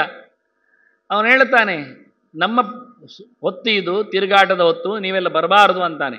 ಪೌರುಷ ಇದ್ದರೆ ಯಾರು ಬರಲಿಕ್ಕೆ ಬರ್ತದೆ ಅಂತ ಅರ್ಜುನ ಹೇಳಿ ಯುದ್ಧ ಮಾಡ್ತಾನೆ. ಕೊನೆಗೆ ಅವನು ಸೋತಾಗ ಪೂರ ಆಗ್ನೇಯಾಸ್ತ್ರದಿಂದ ಬಂಧಿತನಾದಾಗ ಅಂಗಾರಪರ್ಣ ಆಗಿಬಿಟ್ಟವ, ಕೆಂಪುಂಡೆ ಆಗ್ತಾನೆ ಅವನು, ಕೊನೆಗೆ ದಮ್ಮೆ ಆಗ್ತಾನೆ, ಯಾರು ತಿಳ್ಕೊಳ್ತಾನೆ. ಅರ್ಥ ಆಗುತ್ತೆ ಅವನಿಗೆ. ಕೊನೆಗೆ ಹೇಳುತ್ತಾನೆ, ಕ್ಷತ್ರಿಯರು ಖಾಲಿ ಹೋಗಲಿಕ್ಕಿಲ್ಲ, ಪಾಂಡವರು ಹೋಗುವುದಾದರೆ ಬ್ರಾಹ್ಮಣ ಮುಖದಲ್ಲಿ ಹೋಗಬೇಕು ಅಂತ. ಸರಿ ಅಂತೇಳಿ ದೌಮ್ಯರನ್ನು ಕರೆದು, ಎದುರಲ್ಲಿ ದೌಮ್ಯರು ಹೋಗಲಿಕ್ಕೆ, ಬ್ರಾಹ್ಮಣರು ಹೋಗುವುದಾದರೆ 24 ಗಂಟೆ ಹೋಗ್ಬೋದು, ರಾತ್ರಿ ಹಗಲು ಅಂತಿಲ್ಲ. ಅವರು ಯಾವುದಕ್ಕೂ ಶಾಸ್ತ್ರವನ್ನು ವಿರೋಧಿಸುವುದಿಲ್ಲ, ಗೊತ್ತಿದೆ, ಏನೋ ತುರ್ತಿರಬಹುದು ಅಂತ. ಉಳಿದವರನ್ನು ಬಿಡುವುದಿಲ್ಲ ದೇವತೆಗಳು. ಹಾಗಾಗಿ ಚೈತ್ರರಥ ಪರ್ವ ಇದು, ಚಿತ್ರರಥನ ಸೋಲಿನ ಪರ್ವ. ಮುಂದೆ ಅವರು ಹೋಗ್ತಾ ಒಂದು ಕುಂಬಾರನ ಮನೆಯಲ್ಲಿ ವಾಸವನ್ನು ಮಾಡ್ತಾರಲ್ಲಿ. ಬಹಳ ಸಣ್ಣ ಕೋಣೆ ಅದು, ಅವರಿರುವ ಮನೆ. ಅದು ಹೇಗೆ ಕೇಳಿದರೆ, 5 ಪಾಂಡವರು ನೇರಕ್ಕೆ ಮಲಗಿದ್ರೆ ಅವರ ತಲೆಭಾಗದಲ್ಲಿ ಕುಂತಿ ಮಲಗಲಿಕ್ಕೆ ಉದ್ದಕ್ಕೆ, ಹಾಗೆ ಕ್ರಮ. ಅದರ ಆಚೆಗೆ ಜಾಗ ಇಲ್ಲ ಅಂಥ ಕೋಣೆಯಲ್ಲಿ ಇದ್ದಿದ್ದಾರೆ. ಕುಂಬಾರ ಒಂದು ಸರ್ತಿ ಆ ಊರಿನಲ್ಲಿ ಏಕಚಕ್ರ ನಗರ ಆಚೆಗೆ ಬೆಂಕಿಯೆಲ್ಲ ಹಿಡಿದಿರ್ತದೆ. ಅವನ ಮನೆಯನ್ನು ಇಡೀ ಎತ್ತಿ ಅವರು ಹಾಕಿರುತ್ತಾನೆ ಭೀಮಸೇನ. ಇಡೀ ಮನೆಯನ್ನೇ ಎತ್ತಿರ್ತಾನೆ, ಉದ್ಧತ್ಯ ಜೈಕ ದೋಷ್ಣ ಅಂತ. ಹಾಗಾಗಿ ಖುಷಿಯಲ್ಲಿ ಅವನು ದೊಡ್ಡ ಒಂದು ಮಡಿಕೆಯನ್ನು ಕೊಡ್ತಾರೆ ಇವರಿಗೆ ಭಿಕ್ಷೆ ಬೇಡಲಿಕ್ಕೆ ಅಂತ. ಭೀಮಸೇನ ಅದನ್ನು ಹೊತ್ಕೊಂಡೋಗಿ ಇವರ ಮಧ್ಯದಲ್ಲಿ ಇಡುದು, ಹೇಳುದೊಮ್ಮೆ. ಎಲ್ಲರೂ ತಂದು ಹಾಕ್ತಿದ್ರು, ಕೇಳಲಿಕ್ಕಿಲ್ಲ, ಹಾಕುದು. ಕೊನೆಗೆ ಗೊತ್ತಾಗ್ತದೆ, ನೀನು ಹೋಗುವುದು ಬೇಡ ಅಂತ ಹೇಳಿದ ಧರ್ಮರಾಜ. ನೀನು ಬಂದರೆ ಎಲ್ಲರಿಗೂ ಗೊತ್ತಾಗ್ತದೆ ನೀನು ಭೀಮಸೇನ ಅಂತ. ನಾವು 4 ಜನ, ಉಳಿದವರು ಗೊತ್ತಾಗ್ತದೆ, ಮತ್ತೆ ಹಿಡಿದಾಕ್ತಾರೆ. ಆಯಿತು ಮಾರಾಯ ಅಂತೇಳಿ ಅವನಿಗೆ ಬೇಡುವುದರಲ್ಲಿ ಇಷ್ಟವೂ ಇಲ್ಲ. ಹಾಗೆ ಅದರಲ್ಲಿಯೂ ತುಂಬಿ ಏನು ಬರುವುದಿಲ್ಲ ಪೂರ್ತಿ. ಅದರಲ್ಲಿ ತಂದದ್ರಲ್ಲಿ ಅರ್ಧವಾಸಿ ಭೀಮಸೇನನಿಗೆ ಕೊಡ್ತಿದ್ರು, ಉಳಿದದ್ದನ್ನೆಲ್ಲ ಅಷ್ಟು ನೋಡಿದರೆ ಅದು ಒಂದು ಉರಿಯುತ್ತಿರುವ ಕುಂಡದ ಬೆಂಕಿಗೆ ಒಂದು ತುಂಡು ಬಿಂದು ತುಪ್ಪ ಹಾಕಿದಾಗೆ ಆಗ್ತಿತ್ತಂತೆ. ಅಂಗುಷ್ಟ ಮಾತ್ರಂ ಜಠರೇ ಪ್ರತಿಷ್ಠಿತಂ ಜಜ್ಜಲ್ಯ ಮಾನವ ಮಜಾತ ವೇದ ಸಮಂತ ಗುರುಗಳು ಕೇಳುವಾಗಲೇ ವಾಸುದೇವ ಹೇಳಿದ್ದ. ಆಚಾರ್ಯ ಮದ್ದೂರು ತಿಳಿಸಿಕೊಟ್ಟಿದ್ರು, ನನ್ನೊಳಗೆ ಇಡೀ ಜಗತ್ತನ್ನು ಸುಡುವ ಹೆಬ್ಬೆರಳು ಗಾತ್ರದ ಬೆಂಕಿ ಇದೆ ಅಂತ. ಹಾಗಾಗಿ ಏನು ಹಾಕಿದ್ರು ಅವನು ವೃಕೋದರ ಅಂತ, ತೋಳದಾಗೆ ತೆಳ್ಳಗೆ ಹೊಟ್ಟೆಯವನಾಗಿದ್ದ ಅಂತ. ದೊಡ್ಡ ಹೊಟ್ಟೆಯವನೇ ಅಲ್ಲ ಅವನು. ಹೀಗಾಗಿ ಅವನು ಹೋಗ್ತಿರಲಿಲ್ಲ, ಇವರೇ ಮಾತ್ರ ಹೋಗಿ ಬರ್ತಿದ್ರು ಮತ್ತೆ ಭಿಕ್ಷೆಗೆ. ಹಾಗೆ ಒಂದು ದಿವಸ ಹೋದಾಗ ಕೊನೆಗೆ ಇವರು ವಿವಾಹ ಮಂಟಪಕ್ಕೆ ಸ್ವಯಂವರಕ್ಕೆ ಹೋಗಿದ್ದಾರೆ. ಅಲ್ಲಿ ಒಳ್ಳೆಯ ದೃಷ್ಟದ್ಯುಮ್ನ ಹೇಳಿದ್ದಾನೆ, ದೃಪದನು ಹೇಳಿರ್ತಾನೆ, ಇಲ್ಲಿ ಯಂತ್ರ ಇದೆ ಅಂತ. ಇದಂ ಸಜ್ಜಂ ಧನುಕೃತ್ವ, ಇಲ್ಲಿ ಬಿಲ್ಲಿದೆ, ಇದನ್ನು ಕಟ್ಟಬೇಕು. ಆನಂತರ 5 ಬಾಣಗಳಿವೆ, ಅದರಲ್ಲಿ ಯಂತ್ರವನ್ನು ಭೇದನೆ ಮಾಡಬೇಕು. ಕೃತಕವಾದ ಮತ್ಸ್ಯ ಯಂತ್ರ ಮಾಡಿದ್ದೇವೆ, ಕೆಳಗೆ ನೋಡಿಕೊಂಡು ಮೇಲಕ್ಕೆ ಯಂತ್ರಕ್ಕೆ ಒಂದೇ ಗುರಿಯಲ್ಲಿ 5 ಬಾಣವನ್ನು ಹೊಡೆದು ಬೀಳಿಸಬೇಕು. ಅವನಿಗೆ ನನ್ನ ಮಗಳು, ನನ್ನ ತಂಗಿ ಮಾಲೆ ಆಗ್ತಾಳೆ ಅಂತ ಇಬ್ಬರು ಘೋಷಣೆ ಮಾಡಿದ್ರು. ಎಲ್ಲರೂ ಬಂದಿದ್ದಾರೆ ಸ್ವಯಂವರಕ್ಕೆ. ಸ್ವಯಂವರ ಪರ್ವ ಅದು ಮುಂದಕ್ಕೆ. ಸುಮಾರು ಜನ ಸೋತಿದ್ದಾರೆ, ಹೋಗಲಿಕ್ಕೆ ಆಗಲಿಲ್ಲ. ಶಿಶುಪಾಲ ನೋಡಿದ, ಆಗ್ತದ ಅಂತ ಎಳೆದು ಕಟ್ಟುವಲ್ಲಿ ಅವನು ಮಾಷ ಮಾತ್ರ ಅಭ್ಯತಾಡೆಯತ್, ಇನ್ನೇನು ಉದ್ದಿನ ಕಾಳಿನಷ್ಟು ಉಂಟು ಅಂದಾಗ ಪೆಟ್ಟು ತಿಂದು ಬಿದ್ದ. ಆ ಬಳಿಕ ಜರಾಸಂಧ ಎದ್ದ, ಅವನು ನೋಡಿದ, ಎಳಿಲಿಕ್ಕೆ ನೋಡಿದ. ಸರ್ಷ ಮಾತ್ರೆ, ಒಂದು ಸಾಸಿವೆ ಕಾಳಿನಷ್ಟಿಟ್ಟು ಕಟ್ಟಲಿಕ್ಕೆ ಇನ್ನೊಂದು ಕೋಡಿ, ಒಂದು ಕೋಡಿಯಿಂದ ಇನ್ನೊಂದು ಕೋಡಿಗೆ ಹಗ್ಗವನ್ನು ಎಳೆದು ಕಟ್ಟಬೇಕು. ಕಟ್ಟಿದ್ದಂದ್ರೆ ಬಿಲ್ಲನ್ನು ಬಗ್ಗಿಸಿ ಬಾಣವನ್ನು ಓಡಲಿಕ್ಕೆ, ಅದೇ ಆಗಲಿಲ್ಲ, ಅವನು ಪೆಟ್ಟು ತಿಂದು ಬಿದ್ದ. ಮುಂದಕ್ಕೆ ದುರ್ಯೋಧನನು ನೋಡಿದ, ಶಲ್ಯ ಬಂದ. ಆನಂತರ 3ನೇ ಹಂತದಲ್ಲಿ ಅವನು ಎತ್ತಿಕೊಂಡಾಗ ಆಗಲಿಲ್ಲ ಅವನಿಗೆ. ಮುದ್ಗ ಮಾತ್ರ ಅಭ್ಯತಾಡೆ, ಹೆಸರು ಕಾಳಿನಷ್ಟು ಜಾಗ ಬಾಕಿ ಇತ್ತಂತೆ ಇನ್ನು ಜಾಯಿಂಟ್ ಮಾಡಲಿಕ್ಕೆ, ಜೋಡಿಸ್ಲಿಕ್ಕೆ ಆಗಲಿಲ್ಲ. ಇನ್ನು ಮುಂದಕ್ಕೆ ಬಂದಾಗ ದುರ್ಯೋಧನನೇ ಬಂದಿದ್ದಾನೆ, ಅವನು ಎಳೆದಿದ್ದಾನೆ. ತಿಲ ಮಾತ್ರ ಅಭ್ಯತಾಡೆ, ಎಳ್ಳಿನಷ್ಟಿದ್ದಾಗ ದುರ್ಯೋಧನಿಗೂ ಆಗಲಿಲ್ಲ. ಧನುರ್ವೇದದಲ್ಲಿ ಭಾರಿ ದೊಡ್ಡವ ಅನಿಸಿಕೊಳ್ಳತಕ್ಕ ಕರ್ಣನು ಬಂದ ಕೊನೆಗೆ. ಹುಡುಗಿ ಅಲ್ಲದಿದ್ದರೆ ಅವನು ದುರ್ಯೋಧನಿಗೆ ಕೊಡ್ತಿದ್ದ. ಹಿಂದೆಲ್ಲ ಸ್ವಯಂವರಾದರೆ ಯಾರಿಗೆ ಕೊಡಬಹುದು. ಹಾಗೆ ಬಂದವನು ಎಳೆದಿದ್ದಾಗ ರೋಮ ಮಾತ್ರ ಬೆತಾಡೆಯತ್ತಂತೆ, ಇನ್ನೇನೊಂದು ರೋಮದಷ್ಟಿದ್ದಾಗ ಆಗಲಿಲ್ಲ. ಕರ್ಣನು ಗಂಟು ಕೊಟ್ಟ, ನೆಲಕ್ಕೆ ಸೀದ ಹೋದ. ಎಲ್ಲರೂ ತಿಳ್ಕೊಂಡ್ರು ಇನ್ನು ಯಾರಿಗೆ ಆಗಲಿಕ್ಕಿಲ್ಲ ಅಂತ. ಬ್ರಾಹ್ಮಣರ ಮಧ್ಯದಲ್ಲಿ ಕೂತ ಭೀಮಾರ್ಜುನನೇ ಇದ್ರು, ಕೇಳಿದ್ರು ಇದು ಹುಡುಗಿ ಯಾರಿಗೆಲ್ಲ ಸಿಗ್ತದೆ ಅಂತ. ನಾವು ಯಂತ್ರವನ್ನು ಮಾತ್ರ ಇಟ್ಟಿದ್ದೇವೆಲ್ಲ ಪಣಕ್ಕೆ. ಬ್ರಾಹ್ಮಣೋ ಮಾತ ರಾಜನ್ಯ ವೈಶ್ಯೋವ ಶೂದ್ರ ಏವಶ ಇದಂ ಸಜ್ಜಂ ಧನುಕೃತ್ವ, ಯಾರಿದನ್ನು ಯಂತ್ರ ಭೇದನೆ ಮಾಡ್ತಾನೆ ಅವನಿಗೆ ಯಾವ ಜಾತಿಯವನೇ ಆದರೂ ನಮ್ಮ ಹುಡುಗಿಯನ್ನು ಮದುವೆ ಮಾಡಿ ಕೊಡ್ತೇವೆ ಅಂದರು. ನಮ್ಮದು ಪಣ ಇರುವುದು ಯಂತ್ರ ಸ್ವಯಂವರದಲ್ಲಿ. ಸರಿಯಿಂದ ಅರ್ಜುನ ಹೋಗಿ ಕೃಷ್ಣನಿಗೆ ಬಲರಾಮನಿಗೆ ಅವರು ಬಂದಿದ್ದಾರೆ, ಸುಮ್ಮನೆ ನೋಡ್ತಾ ಇದ್ದಾರೆ. ಹೇಳ್ತಾ ಇದ್ದಾನೆ ಕೃಷ್ಣ ಬೆರಳು ತೋರಿಸಿ, ಇದು ಗೊತ್ತಾಯ್ತು ಯಾರು ಅಂತ, ನನಗೆ ಗೊತ್ತುಂಟು ಅಂದಿದ್ದು. ಅವರೆಲ್ಲ ತರ್ಪಣ ಕೊಟ್ಟು ಬಂದವರು ಇವರಿಗೆ, ಅದನ್ನು ಯಾರು ಗೊತ್ತುಂಟು ಅವರಿಗೆ. ಹಾಗಾಗಿ ಅಲ್ಲಿಗೆ ನಮಸ್ಕಾರ ಮಾಡಿ ಅರ್ಜುನ ಯಂತ್ರವನ್ನು ಭೇದಿಸಿದ. ದ್ರೌಪದಿ ಮಾಲೆ ಹಾಕಿದ್ದಾಳೆ. ಎಲ್ಲ ರಾಜರು ಎದ್ದಿದ್ದಾರೆ ಗಲಾಟೆಗೆ. ಎಬ್ಬೆದ್ದಾಗ ಇತ್ತ ಬ್ರಾಹ್ಮಣ ವಲಯದವರು ನಿಂತಿದ್ದಾರೆ. ಅಜಿನ ದಂಡ ಕಮಂಡಲು ದರ್ಬೆ ಎಲ್ಲ ಬಿಸಾಡಿ ಶುರು ಮಾಡಿದ್ದಾರೆ. ಕೂತ್ಕೊಳ್ಳಿಯ, ಅವ್ರು ಹೇಳಿದ್ದಲ್ಲ, ಪ್ರತಿಜ್ಞೆ ಪ್ರಕಾರ ಆಗಿದೆ, ನೀವೆಂತ ಗಲಾಟೆ ಮಾಡೋದು ಅಂತ. ಆದರೂ ಕ್ಷತ್ರಿಯರು ಬಹಳ ಜೋರಾಗಿ ಎದ್ದು ನಿಂತಾಗ ದ್ರುಪದ ಒಂದು ಸೈನ್ಯವನ್ನೇ ಕಳುಹಿಸ್ತಾನೆ ಅವರ ರಕ್ಷಣೆಗೆ. ಭೀಮಾರ್ಜುನ ರಕ್ಷಣೆಯಲ್ಲಿ ನಿಲ್ತಾರೆ. ಕೊನೆಗೆ ದ್ರುಪದನ ತಮ್ಮೆ ಆಗ್ತಾನೆ ಕೃಷ್ಣನ ಹತ್ರ, ಏನಾದರೂ ಸಮಾಧಾನ ಪಡಿಸಿ ಅಂತ. ಆ ಹೊತ್ತಿನಲ್ಲಿ ಕರ್ಣ ಎದುರಾದವ ಹೋರಾಟದಲ್ಲಿ ಅರ್ಜುನನಲ್ಲಿ ಸೋಲ್ತಾನೆ. ಕೇಳ್ತಾನೆ, ನೀನು ಯಾರು ಅಂತ. ಯಾರಾದ್ರೇನು, ಪೆಟ್ಟು ತಿನ್ನು ಅಂತಾನೆ ಅಷ್ಟೆ. ಪರಿಚಯ ಮಾಡಿಸುವುದಿಲ್ಲ. ಚೆನ್ನಾಗಿ ಹೋರಾಟ ಮಾಡಿದ್ದಾರೆ, ಸೋತು ಓಡಿದ್ದಾರೆಲ್ಲ. ಕೊನೆಗೆ ಹುಡುಗಿಯನ್ನು ಕರ್ಕೊಂಡು ಸೀದಾ ಹೋಗಿ ಅಮ್ಮ ಭಿಕ್ಷೆ ಅಂತ ಹೇಳ್ತಾರೆ. ಪಾಲ್ ಮಾಡಿಕೊಳ್ಳಿ ಅಂತ ಹೇಳಿಬಿಟ್ಲು ಅವಳು. ಹೊರಗೆ ನೋಡ್ತಾಳೆ, ಏನು ಚೆಲುವೆ ಬಂದು ಕೂತಿದ್ದಾಳೆ. ಬಾಯಿ ತಪ್ಪಿತು ಅಂದ್ಲು. ಏನು ಮಾಡುವ ಅಂತಾಳೆ. ಎಲ್ಲರೂ ಹುಡುಗಿಯನ್ನೇ ನೋಡ್ತಾ ಇದ್ದಾರೆ.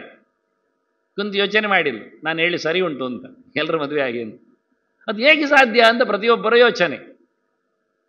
ಕೊನೆಗೆ ಹಿಂದಕ್ಕೆ ಎಲ್ಲಿ ಹೋಗಿದ್ದು ಹುಡುಗಿಂದು ಗೊತ್ತಾಗಲಿಕ್ಕೆ ದೃಷ್ಟದ್ಯುಮ್ನ ಚಾರರನ್ನು ಕಳಿಸಿದ್ದಾನೆ, ಅವನು ಬರ್ತಾನೆ. ಇವಳು ರಾತ್ರಿ ದ್ರೌಪದಿ ಮಲಗಲಿಕ್ಕೆ ಉಂಟು. ಇಲ್ಲಿ ಎಲ್ಲಿ ಮಲಗುವುದು? 5 ಜನ ಪಾಂಡವರು ಮಲಗಿದ್ದಾರೆ ಕೋಣೆಯಲ್ಲಿ. ಮೇಲಕ್ಕೆ ಕುಂತಿ ಮಲಗಿದ್ದಾಳೆ, ಜಾಗಿಲ್ಲ. ಪಾದೋಪಧಾನೀವ 5 ಜನರ ಕಾಲಡಿಯಲ್ಲಿ ದ್ರೌಪದಿ ಮಲಗಿದ್ದಾಳಂತೆ ಉದ್ದಕ್ಕೆ. ತಲೆಯ ಮೇಲಕ್ಕೆ ಕುಂತಿ ಕಾಲಡಿಯಲ್ಲಿ. ಬಹಳ ದೊಡ್ಡ ಅರಸು ಕುಮಾರಿ, ಪಾಂಚಾಲದ ಅರಗಿಣಿ. ಮದುವೆ ಆದ ತಕ್ಷಣ ಪತಿಯ ಧರ್ಮದಂತೆ ಕಾಲಿನ ಇಂಬಿನಂತೆ ತಲೆಗಿಂಬು ಇದ್ದ ಹಾಗೆ ಕಾಲಿಗಿಂಬು ಪಾದೋಪಧಾನೀವ ಮಲಗಿದ್ದಾಳೆ.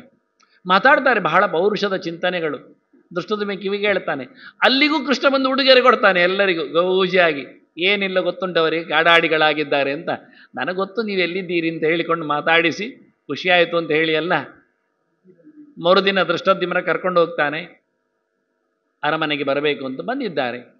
ಬೇರೆ ಬೇರೆ ಕೋಣೆಗಳನ್ನಿಟ್ಟಿದ್ದಾರೆ. ಎಲ್ಲಿಗೆ ಹೋಗ್ತಾರೆ, ಯಾವ ಜಾತಿಯವರು ಎಂಥವ್ರನ್ನ ಗೊತ್ತಾಗಲಿಕ್ಕೆ ಅಂತ. ಇವರು ಆಯುಧಗಳಲ್ಲಿದ್ದು ಕೋಣೆಯೊಳಗೆ ಹೋಗಿದ್ದಾರೆ. ಹೇಳಿದ ಅಪ್ಪನ ಹತ್ರ, ಅಪ್ಪ ಅವರು ಗ್ಯಾರಂಟಿ ಕ್ಷತ್ರಿಯರೇ, ಏನು ತಪ್ಪಿಲ್ಲ.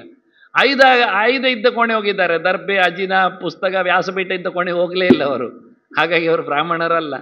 ಈ ಒನಕೆ ಅಥವಾ ನೇಗಿಲು, ಆ ಕತ್ತಿ ಕೋಲು ಅಲ್ಲಿದ್ದಲ್ಲಿ ಹೋಗಲಿಲ್ಲ. ವೈಶ್ಯರು ಅಲ್ಲ ಅವರು. ಹಾಗೆ ಅವರು ಕ್ಷತ್ರಿಯರು. ಮಾತಾಡುವಾಗಲೂ ಪೌರುಷದ ಕಥೆ ಹೇಳ್ತಾರೆ ಅಂತ. ಯಾರೆಲ್ಲ ನೀವು ಅಂತ ಕೇಳ್ತಾರೆ. ಯಾರಾದ್ರೇನು ಅಂತ ಹೇಳ್ತಾರೆ. ಕೊನೆಗೆ ಕುಂತಿ ಹೇಳ್ತಾಳೆ, ನಾವು ಪಾಂಡವರೇ ಅಂತ. ವೇದವ್ಯಾಸರು ಬರ್ತಾರೆ. ಮದುವೆ ಯಾರಾಗುವುದಂದಾಗ 5 ಅಂತಾರೆ.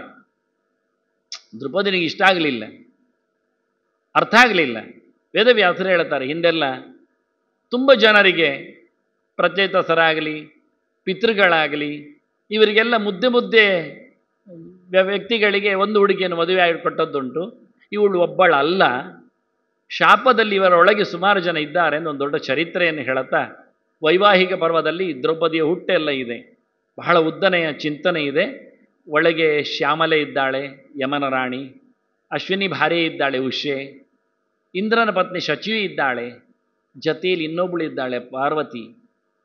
ಅಷ್ಟೇ ಅಲ್ಲದೆ ಇವರೆಲ್ಲ ಅನ್ಯಾಯ ಮಾಡಿದ್ದಕ್ಕೆ ತಾವು ಪರಪುರುಷ ಸಂಘ ಆಗದಂತೆ ಭಾರತೀಯನ್ನು ಓಲೈಸಿಕೊಂಡು ಭಾರತೀಯ ದೇಹದೊಳಗೆ ಪ್ರವೇಶ ಮಾಡಿ ಬಂದಿದ್ದಾರೆ. ಹಾಗಾಗಿ ಭಾರತಿ ಇಲ್ಲಿದ್ದಾಳೆ. ಅದನ್ನು ನೋಡಿದ ದಿವ್ಯ ದೃಷ್ಟಿಯಲ್ಲಿ ದ್ರುಪದ ಕಂಡ ವ್ಯಾಸರು ತೋರಿಸಿಕೊಟ್ಟ ನಂತರ ಆತ ಒಬ್ಬೊಬ್ಬರಿಗೆ ಕೈ ಹಿಡಿಸಿ, ಎಲ್ಲರೊಟ್ಟಿಗೆ ಕೈ ಹಿಡಿದದ್ದಲ್ಲ. ಮತ್ತೆ 5 ಜನ ಕೈ ಒಂದು ಹುಡುಗಿ ಅಂತಲ್ಲ. ಒಂದು ಹುಡುಗಿಯನ್ನು ಧರ್ಮರಾಜ, ಆಗ ಶ್ಯಾಮಲೆ ಎಚ್ಚರ ಇರ್ತಾಳೆ. ಹೀಗೆ ಅವರವರವರಲ್ಲೇ ಮತ್ತೆ ಮತ್ತೆ ಎಚ್ಚರಗೊಳ್ಳುವ ಕಥೆಯಲ್ಲಿ ಅದು ವಿಶಿಷ್ಟವಾದಂಥ ವ್ಯವಸ್ಥೆ. ಈ ಲೋಕದಲ್ಲಿ ಕೆಲವೊಮ್ಮೆ ಆವೇಶ ಆದವರು ಮಾತಾಡಿಕೊಳ್ಳುವಂತೆ, ಆಗ ಅವನ ಒಳಗಿರತಕ್ಕ ಜೀವ ಕೆಲಸ ಮಾಡುವುದಿಲ್ಲ. ಆವಿಷ್ಟವಾದ ಪುರುಷವೇ, ಭೂತವೇ, ಶಕ್ತಿಯೇ ಕೆಲಸ ಮಾಡ್ತದೆ. ಹೇಗೋ ಹಾಗೆ ಒಳಗಿನ ದಿವ್ಯ ಶಕ್ತಿಗಳು ಕೆಲಸ ಮಾಡಿದ್ದವು. ಮದುವೆ ಆಯಿತು. ಮುಂದಕ್ಕೆ ಅವರಲ್ಲೇ ಉಳ್ಕೊಂಡ್ರು. ಸುಮಾರು ಸಮಯ ಅಲ್ಲೇ ಇದ್ದರು. 1 ವರ್ಷದವರೆಗೆ ಅಲ್ಲಿ ಇರ್ತಾರೆ ವಾಸ್ತವವಾಗಿ ವೈವಾಹಿಕ ಪರ್ವದಲ್ಲಿ. ಇಲ್ಲಿ ಸೋತು ಓಡಿದ್ದಾರೆ ಎಲ್ಲ ಗೊತ್ತಾಯಿತು ಉಳಿದವರಿಗೆ. ವಿದುರ ಹೇಳ್ತಾನೆ ಧೃತರಾಷ್ಟ್ರನ ಹತ್ರ ಬಹಳ ಚೆನ್ನಾಗಿ, ದಿಷ್ಟ್ಯಾವರ್ಧಂತ ಗುರವಃ ಅಂತೇಳಿ, ಧೃತರಾಷ್ಟ್ರನಿಗೆ ಭಾರಿ ಖುಷಿ ಅದೇ ಕುರುಗಳು ಮದುವೆಗೆ ಹೋಗಿದ್ದಾರೆ, ತನ್ನ ಮಕ್ಕಳು ಅಲ್ಲಿ ದ್ರೌಪದಿಯನ್ನು ಪಡೆದಿದ್ದಾರೆ ಹೇಳಿ, ಅನಿಯತಾಂ ವೈ ಕೃಷ್ಣೇತಿ, ದ್ರೌಪದಿಯನ್ನು ಬರಲಿಕ್ಕೆ ಹೇಳಿ, ಆಭರಣಗಳನ್ನೆಲ್ಲ ತಂದುಬಿಡಿ, ದುರ್ಯೋಧನನಿಗೆ ಮನ್ನಣೆ ಮಾಡಿ ಎಲ್ಲ ಹೇಳ್ತಾಳೆ. ಆಗ ವಿದುರ ಹೇಳ್ತಾನೆ, ಕುರುಗಳು ಮೆರೆದ್ರು ಅಂತ ನಾನು ಹೇಳಿದ ತಕ್ಷಣ ನೀನು ವರ್ಧಂತೈತಿ ಸಾಮಾನ್ಯಾತ್ ನಮನ್ಯೇತಾಹ ತವಾತ್ಮಜಾನ್, ನಿನ್ನ ಮಕ್ಕಳು ಅಂತ ಮತ್ತೆ ತಿಳ್ಕೊಳ್ಬೇಡ, ಕುರುವಂಶದಲ್ಲಿ ಪಾಂಡವರು ಮಕ್ಕಳಿದ್ದಾರಲ್ಲ. ಹೌದಾ ಹೌದಾ, ಬದುಕಿದ್ದಾರೆ ಅವ್ರಿಗೆ, ಮತ್ತೆ ಬದುಕಿದ್ದಾರೆ, ಎಲ್ಲ ಆರಾಮಾಗಿದ್ದಾರೆ, 1 ವರ್ಷ ಆಗ್ತಾ ಬಂದಿದೆ ಮದುವೆ ಆಗಿ, ನಿನಗೇನು ಗೊತ್ತಾಗಲಿಲ್ಲ, ಕಳಿಸಿದ್ರೆ ಒಳ್ಳೆಯದು, ಇಲ್ಲಾಂದರೆ ಮರ್ಯಾದೆ ಹೋಗ್ತದೆ ಅಂತಾನೆ. ಕೂಡಲೇ ಅವರನ್ನು ಬರಲಿಕ್ಕೆ ಹೇಳು ಅಂತ. ಹೀಗೆ ವಿದುರಾಗಮನ ರಾಜ್ಯಲಾಭ ಪರ್ವ ಅಂತ ಮುಂದಿನ ಅವಾಂತರ ಪರ್ವ. ವಿದುರ ಬಂದು ಕರ್ಕೊಂಡು ಹೋಗ್ತಾನೆ. ಬರುವಾಗಲೇ ದ್ರೌಪದಿ ಗಾಂಧಾರಿ ನೋಡ್ತಾಳೆ, ಕಣ್ಣು ನೋಡದಿದ್ರೂ ಪರಿಮಳ ಬರ್ತದೆ. ಅವಳು ಸಹ ಯೋಜನಗಂಧಿ ಅಂತ ಯಸ್ಯಾಹ ಗಂಧ ಉತ್ಪಲಹ ಅಂತ ಕಮಲದ ಪರಿಮಳ ದ್ರೌಪದಿಯ ಮೈಯಲ್ಲಿತ್ತು. ಅಷ್ಟೇ ಅಲ್ಲದೆ ಕೇಳಿಯೂ ಗೊತ್ತವಳಿಗೆ. ಒಳಗೆ ಬಂದಾಗಲಿ ಪಾಂಚಾಲಿ ಮಮ ಪುತ್ರಾಣ ಮೃತ್ಯುರೇವೇತ್ಯಮನ್ಯತ ಅಂತ, ಇದು ನನ್ನ ಮಕ್ಕಳಿಗೆ ಪಾಲಿಗೆ ಬಂದಿರತಕ್ಕ ಮೃತ್ಯುದೇವತೆ ಅಂತ ಅಷ್ಟು ಧರ್ಮಶೀಲೆ ಆಗಿದ್ದರಿಂದ ತಿಳ್ಕೊಂಡ್ಬಿಟ್ಲು. ಹೇಳ್ತಾಳೆ ಕುಂತಿ ಅಂತ, ಕುಂತಿ ಪ್ರಯಾಹಿ, ನೀನು ಹೋಗು ನಿನ್ನ ಮನೆಗೆ, ಪಾಂಡವಿನ ಮನೆಗೆ ಹೋಗು, ನಾನು ಭೀಮಾದ್ ಬಿಬೇಮಿ ನಿಜ ಪುತ್ರಕ ದುರ್ವಿನೀತ್ಯ, ನನಗೆ ಭೀಮನಿಂದ ಹೆದರಿಕೆ ಇದೆ, ನನ್ನ ಮಕ್ಕಳ ಕೆಟ್ಟ ಚಾಳಿಯಿಂದಾಗಿ ಎಲ್ಲಿಯಾದರೂ ದ್ರೌಪದಿ ಮೇಲೆ ಕೈ ಮಾಡಲಿಕ್ಕೆ ಹೋಗಿ ಸತ್ಯ ಹೋಗ್ತಾವೆ ಅವುಗಳು, ಇಲ್ಲಿ ಇರುವುದು ಬೇಡ ಅಂತ ಪಾಂಡು ಮನೆಗೆ ಕರ್ಕೊಂಡು ಹೋಗ್ಲಿಕ್ಕೆ ಹೇಳ್ತಾಳೆ. ಮತ್ತು ಬಹಳ ಸಮಯದಿಂದ ಜನರ ಅನುರಾಗ ನೋಡಿ ಅವರಿಗೆ ರಾಜ್ಯ ಕೊಡಬೇಕು ಅಂತ ಆಸೆ ಪಡ್ತಾರೆ. ಅರ್ಧ ಭಾಗ ಕೊಡುವ ಅಂತ. ನಿಜವಾಗಿ ಪಾಂಡವೇ ರಾಜನಾದದ್ದು, ಪಾಂಡವಿನ ನಂತರದಲ್ಲಿ ಧರ್ಮರಾಜನೇ ರಾಜನಾಗಲಿಕ್ಕೆ. ಆದರೂ ಧೃತರಾಷ್ಟ್ರನ ಮತ್ತವನ ಮಕ್ಕಳ ಒಂದು ವಿಚಿತ್ರವಾದಂಥ ಬೇಡಿಕೆಯಲ್ಲಿ ಭೀಷ್ಮ ಇವರೆಲ್ಲ ಅವನಿಗೂ ಪಾಲಿರಲಿ ಅಂತೇಳಿ ಕಾಂಡವ ಪ್ರಸ್ಥಕ್ಕೆ ಇವರನ್ನು ಕಳಿಸ್ತಾರೆ. ಅಲ್ಲಿ ಹೋಗಿರ್ತಾರೆ ವಾಸ್ತವವಾಗಿ. ಅಲ್ಲಿ ವಿಶೇಷವಾಗಿ ಅವರನ್ನೇ ರಾಜರನ್ನಾಗಿಸ್ತಾರೆ. ದ್ರೌಪದಿಗೆ ಅಲ್ಲಿ ಮನ್ನಣೆ ಸಿಗ್ತದೆ. ಅಲ್ಲಿ ಕೂತಾಗ ದ್ರೌಪದಿಯನ್ನು ಹೇಗೆ ವಿನಿಯೋಗಿಸಿಕೊಳ್ಳುವುದು ಅಂತ ನಾರದರು ಹೇಳ್ತಾರೆ. ಸುಂದೋಪಸುಂದರ ವ್ಯಾಖ್ಯಾನ ಹೇಳುತ್ತಾ ಅವರಿಬ್ಬರು ಸಾಯುವುದೇ ಇಲ್ಲ ಅಂತ ವರ ಪಡೆದಿದ್ದಾರೆ. ಸಾಯಲೇಬೇಕು ಅವರ ದೌರಾತ್ಮ್ಯಕ್ಕೆ. ಏನು ಮಾಡುವ ಅಂದಾಗ ತಿಲೋತ್ತಮೆಯನ್ನು ಸೃಷ್ಟಿ ಮಾಡಿಕೊಟ್ಟಿದ್ದಾರೆ. ಪ್ರತಿಯೊಂದು ಚೆಲುವಿನಲ್ಲಿಯೂ ಒಂದೊಂದು ತಿಲಾಂಶವನ್ನು ಹಾಕಿ ಒಂದು ಹುಡುಗಿಯನ್ನು ಮಾಡಿತ್ತು. ಅದನ್ನು ನೋಡುವಾಗಲೇ ಅಷ್ಟು ನಿಬ್ಬೆರಗಾಗುವಷ್ಟು ಸೌಂದರ್ಯ ಇತ್ತು ಅಂತಾರೆ. ತಿಲೋತ್ತಮೆಯನ್ನು ನೋಡಿ ಸುಂದ ನನಗೆ ಬೇಕು ಅಂದ, ಉಪಸುಂದ ತಮ್ಮ ನನಗಿರಲಿ ಅಂದ, ಮೊದಲು ನೋಡಿದ್ದು ನಾನು ಅಂದ, ನಾನು ಮೊದಲು ಹುಟ್ಟಿದವ ಅಂದ, ತಮ್ಮನಿಗೆ ಬಿಟ್ಕೊಡ್ಬೇಕು ಅಂದ, ಅಣ್ಣನಿಗೆ ಮೊದಲು ಹಾಕು ಅಂದ. ಹೀಗೆ ಲಳ್ಳಾಯಿ ಮಾಡ್ತಾ ಮಾಡ್ತಾ ಕೊನೆಗೆ ಇಬ್ಬರು ಸತ್ತೇ ಹೋದರು. ಹುಡುಗಿಯನ್ನು ಯಾರು ಮದುವೆ ಆಗಲಿ. ಈ ಕತೆ ಹೇಳುತ್ತಾ ಒಂದು ಹುಡುಗಿಯನ್ನು 55 ಜನ ಒಂದು ವ್ಯವಸ್ಥೆ ಮಾಡಿಕೊಳ್ಳಿ ವರ್ಷಕ್ಕೊಮ್ಮೆ ಅಂತ ಆಯಿತು ಅಂತ ಹೇಳಿ. ಹೀಗೆ ಒಂದು ಸರ್ತಿ ಇದ್ದಾಗ ಧರ್ಮರಾಜ ಆಯುಧದ ಅಗಾರದಲ್ಲಿದ್ದ ದ್ರೌಪದಿ ಜೊತೆಯಲ್ಲಿ ಅವನ ಪಾಳೆಯಾಗ ಹೊರಗಿನಿಂದ ಕಳ್ಳ ದನವನ್ನು ಅಪಹಾರ ಮಾಡ್ತಾನೆ. ಸೊತ್ತು ಅಪಹಾರ ಆದದ್ದು ನೋಡಿ ಅರ್ಜುನ ರಕ್ಷೆಗೆ ಓಡ್ತಾನೆ. ಆಯುಧ ತರಲಿಕ್ಕೆ ಹೋದಾಗ ದ್ರೌಪದಿ ಒಟ್ಟಿಗೆ ಧರ್ಮರಾಜದಿಂದ ನೋಡ್ತಾನೆ. ಅವರು ಹೇಳಿಕೊಂಡಿರ್ತಾರೆ, ಯಾರೊಟ್ಟಿಗೆ ಆಕೆ ಇದ್ದಾಗ ಇನ್ನೊಬ್ಬ ನೋಡಿದರೆ ಅವ ತೀರ್ಥಯಾತ್ರೆ ಮಾಡಬೇಕು 1 ವರ್ಷ ಅಂತ. ಸರಿ ಅಂತ ಅರ್ಜುನ ಹೊರಟ. ಇಲ್ಲ, ನೀನು ರಕ್ಷಣೆಗಾಗಿ ಮಾಡಿದ್ದು, ಇದು ತಪ್ಪಿಲ್ಲ, ನಮ್ಮದೇನು ಕರಾರು ಪ್ರತಿಜ್ಞೆ ಬೇಡ ಅಂತಾನೆ. ಆದರೂ ಕೇಳಲಿಲ್ಲ. ಇರಲಿ, ನಾವು ಮಾಡಿಕೊಂಡದ್ದನ್ನು ಮುರಿಬಾರ್ದಲ್ಲ, ನಾವೇ ನೀತಿ ಮಾಡೋದು, ನಾವೇ ಮುರಿಯುವುದಾದರೆ ಮತ್ತೆ ನಿಯಮ ಯಾರಿಗೆ ಅಂತೇಳಿ ಅರ್ಜುನ ಯಾತ್ರೆಗೆ ಹೋದ. ಹೋಗುವಲ್ಲಿ ಮತ್ತೆ ಬಹಳ ಸಮಯದ ನಂತರದಲ್ಲಿ ಅಲ್ಲಿ ಉಲೂಪಿ ಸಿಗ್ತಾಳೆ, ನಾಗಕನ್ಯೆ. ಅವಳಲ್ಲಿ ಇರಾವಂತ ಮಗನನ್ನು ಕೊಡ್ತಾನೆ. ಅವರು ಮಹಾಭಾರತ ಯುದ್ಧಕ್ಕೆ ಬರ್ತಾನವ. ಇನ್ನೊಂದು ಕಡೆ ಇಲ್ಲಿ ಮಣರೂರಿನಲ್ಲಿ ಚಿತ್ರಾಂಗದ ಸಿಗ್ತಾಳೆ. ಅವಳಲ್ಲಿ ಮತ್ತೆ ಬಬ್ರುವಾಹನನನ್ನು ತರ್ತಾನೆ. ಅವನು ಯುದ್ಧಕ್ಕೆ ಬರುವುದಿಲ್ಲ, ಸಣ್ಣ ಹುಡುಗ ಆಗಿರ್ತಾನವ. ಅವನ ನಂತರ ಸಿಗ್ತಾನೆ ಅಶ್ವಮೇಧ ಪರ್ವದಲ್ಲಿ. ಈಗ ಅಲ್ಲಿಂದ ಮುಂದಕ್ಕೆ ಹೋಗುವ ಮಳೆಗಾಲ ಬಂತು, ಅವನು ಕೂದಿದ್ದಾನೆ.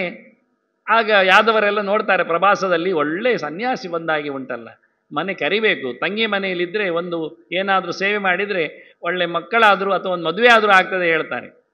ಆಗ ಕರೆತರುವ ಪ್ಲ್ಯಾನ್ ಮಾಡುವಾಗ ಕೃಷ್ಣ ಹೇಳ್ತಾನೆ, ಬೇಡ ಬೇಡ, ಯಾಕೆಂದರೆ ಚಂದ ಇದ್ದಾನೆ ನೀವೇ ಹೇಳಿದ್ರಿ, ಗಟ್ಟಿ ಇದ್ದಾನೆ ಹೇಳ್ತೀರಿ, ಯುವ ಬಲಿ ದರ್ಶನೀಯ ಅತಿವಾಗ್ಮಿ ನಾಯಂ ಯೋಗ್ಯ ಕನ್ಯಕಾಗಾರವಾಸಿ.